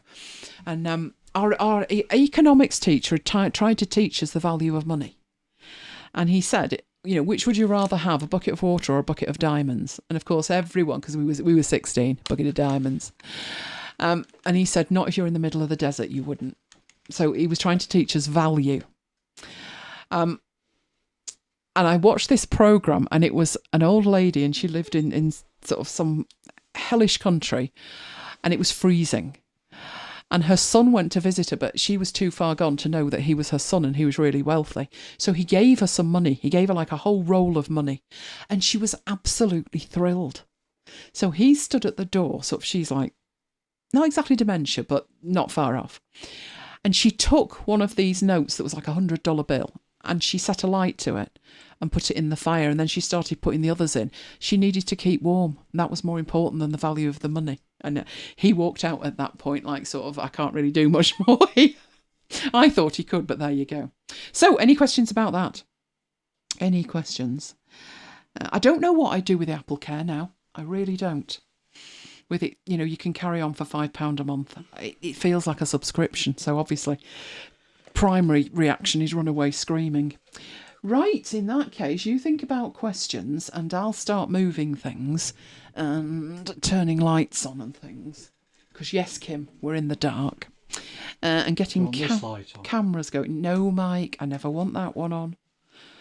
Because it causes shadows. Right, that should be enough, I think. So let's get into there. Because we have an unboxing. Right, need to do magic work first. Magic beans. Right, moving iPad out of the way. Making sure that I can see everything, and hopefully we're good to go with that. Right, so you need to see my desk, which is there. So let's get that across. There is my desk. Do you want to hold that? I need somebody to take my iPad stand out of the way. Right. Oh, there we go. I'm actually quite excited about this because I've shown you something before, and I will do a comparison when I've actually opened this. And if you're wondering what's written on my hand, it's the Excel slide. Because, Post-it notes, not here. But let's open this. This was something that I bought something similar before. There we go. There it is. Little box. Little box. Is Johnny still awake for this? I'm not sure. I'm sure we'll hear. But I can't see that at the moment. Right, there we go. That's upside down. But there you go. So I'll show you the top. Right, I have had something similar to this before. This says Haggibis. I have no idea what that is. Right, going to need the scissors to get into that because there's a thing on the top. So let's get the scissors and let's get that out of the way. So this is a cheaper version of something I've bought before, and I bought it to see how good it was. This is the second one I've ordered, so you can imagine it's pretty good. Right, but what is in said tiny box? All right, they used to be called, I think it was an iPad cushion. But this isn't an iPad cushion. This is another brand. I'm going to pull it out, she said. Crying out loud, did you put it in with super glue? Right. It's an iPad stand. I know it doesn't look much like an iPad stand. Hold on. Let's get it out of the bag. We get it out of the bag, you'll see it looks like that. But it's actually two halves of something. So the original one of these, that one's a space grey one as well. But the original one of these looked like that. So I have talked about them before. These are from Just Mobile and they're about £30 unless they're on offer. It's a ludicrous price. These, £9.99. So how do they shape up? And the answer is pretty good because this one, which is the original, when you pull them apart, you've got like a shape in there. And that is how they clip together. You get the rubber things lined up and then you push like crazy to get them pushed together. And you carry that around with you. And how does that work with an iPad? You put them on the desk like that and you put your iPad on it. So there's an iPad. And it sits neatly on it, which means that you can then write on it at just the right angle and it doesn't move anywhere. It's absolutely solid. You can use it on a laptop, you can use it on a phone. You can even use it where you have two of them, so two sets, and that will give you, if you can imagine a second set next to it, that would tilt it higher. They are fantastic. I love them. I love them when I'm writing on it. But the price of them is utterly obscene, which was when I found this one. Unbelievably, these are even better. They're fractionally smaller. But the rubber on them is much more, well, it's less slippy. This is very, very solid, the rubber on it. This has a little bit of give in it. But what is the best thing with these is, when it comes to putting them together, they do have the shape on them, as you can see. But if you look in the middle of them, they also have a magnet.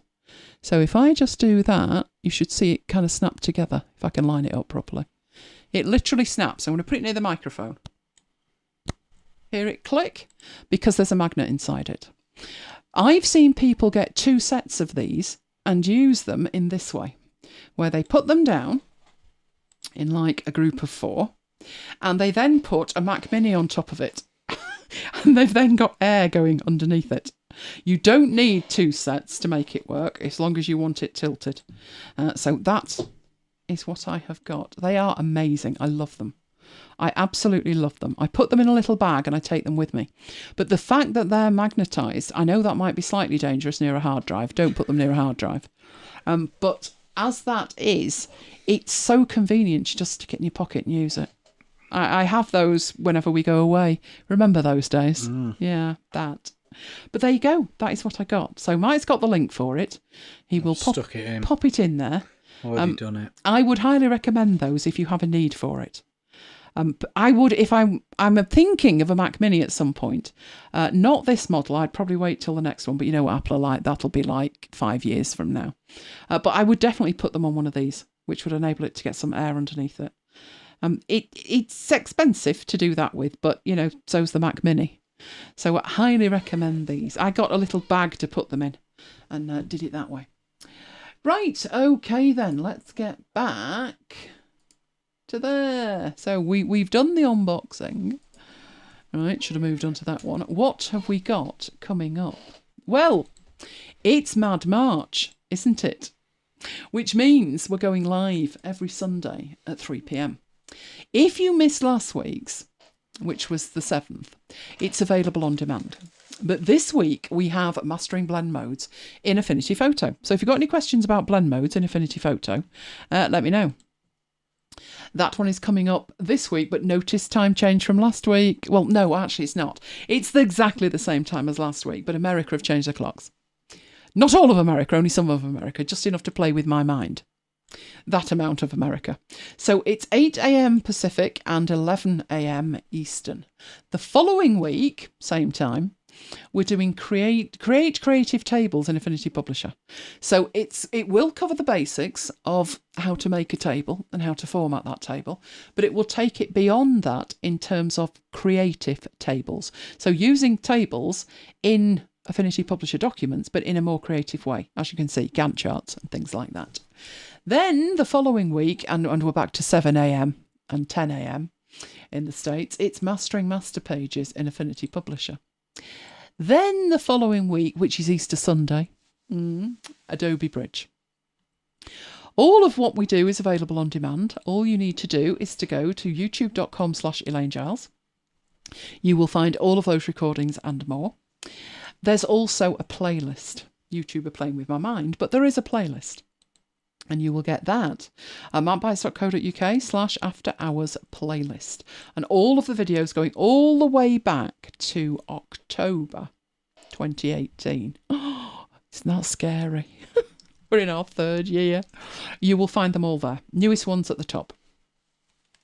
Also, we are still Marooned in MacBites headquarters. And what's more, drum roll please, am up to date with all of the podcasts that you can get from that URL or the QR code. Today's is going to be interesting because we had a bit of an issue, didn't we? We did. So I'll have to sort that one out, and I'll have to do it before tomorrow's, because tomorrow's show rolls straight into by request.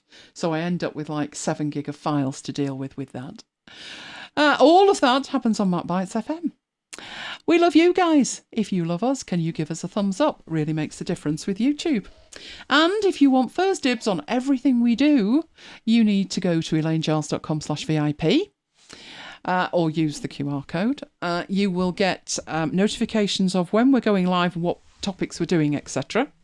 And all things MacBites are available from macbites.co.uk/macbites-mail. Also, for MacBites, we are also in Slack, where we carry on the conversation and have just great fun, basically. You can get there from macbites.co.uk/Slack or use the QR code. And you can catch up with us. I don't know why I put Twitter on here, but I was on Twitter the other day. I thought, Twitter, right, and then shut it down. But you can always mail us, the crew at macbites.co.uk. That's your most direct route. I'm thinking young Jonathan's still awake. No, he's not. Oh, he's gone. The umpire has spoken.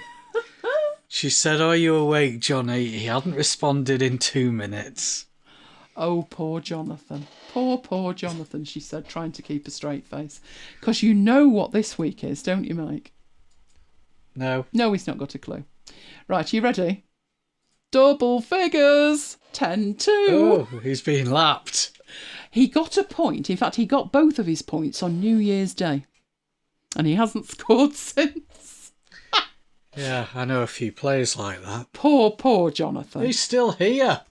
She called it. VAR. No, we've done that before. VAR. We've done that before. Well, where's that gone? Well, we got to wait and see what the umpire says. Poor Jonathan. Did she ask you? No, that's you waking him up. That's you waking him up. No, it's not. Let's see what Kim says. Well, she's called it. And when she called it last time, when it didn't help me, it went Jonathan's way. Oh, poor Jonathan. Did you have a little nap, Jonathan? 12:11. 12:11. Kim says, "Johnny, are you with us?" Right, so for 5 minutes, And for 4 you didn't minutes, reply. Yeah. Oh dear, poor Jonathan. I think he was on a what's it break? A potty break. A potty break. Yeah. We'll have to see what happens. Oh no. Oh, but those were the rules. Those were the rules. Kim said when Kim had called it, it was too late. VAR. Doesn't exist in the States. We don't have that kind of playing around. Oh, Jonathan, congratulations for making it to the end. But you're not getting the point. We'll see what happens. We'll see what Kim says. We might need to VAR that overnight. Well, I'm glad it looks like you all enjoyed it. Right, what we got next week? I could tell you, but then I'd have to kill you. So we'll leave it alone, shall we? You've not decided. No. Well, I had you doing what you were doing last week, to be honest. Hello. Oh, we woke you up now. Oh, you cuteness. Oh, but no, Mummy, leave me be. I'm stroking her head and she's just pushed me away. What can I say? Well, I'm glad you enjoyed it. Oh, Kim, no. If bribes are considered, that then you know you've lost the integrity of the umpire. Oh no. We'll see what we can do, Jonathan. We will see. But he's conceded. I think there was a little bit of a snoozette going on there. Let's see if he catches up in the morning. He's come clean. Oh, crying out loud, you lot, you really make me laugh. Right, well, I could do with something to eat, don't know about you. Also do with something to drink. Oh, and we need to see what's wrong with your machine because it's not seeing mine. Or mine's not seeing yours, however you want to look at it. Right, well, we'll be back tomorrow. No doubt it'll be my fault. I don't think it could be. I think it's just this has gone crazy. Because it's showing me. I literally am thinking, this is Mike right now. And can you see it? Yeah. I'll have to have a closer look. I'll have to zoom in and stuff. And we'll see how it goes. We'll consider this point, Jonathan. We're going to take it under advisement. What bribe could Kim want, do you think? And who's the bribe? Who do you want the bribe from? Johnny. What has Jonathan got that's worth it for Kim? Gherkins. I think gherkins. Yeah. Yes. Yeah. Would you like a jar of gherkins? Fabulous. I'm frantically trying to think what I've got down for next week and I can't remember a thing. Not a thing. Anyway, you can all go away and play with IINA, can't you? 'Cause that's fabulous. Love it. Love it. I wouldn't be doing as many courses as I'm doing but for that. Right, we'll go and get something to eat. So for the moment, it's good night from me. And good night from me. And we will both see you next time while we contemplate Jonathan's point.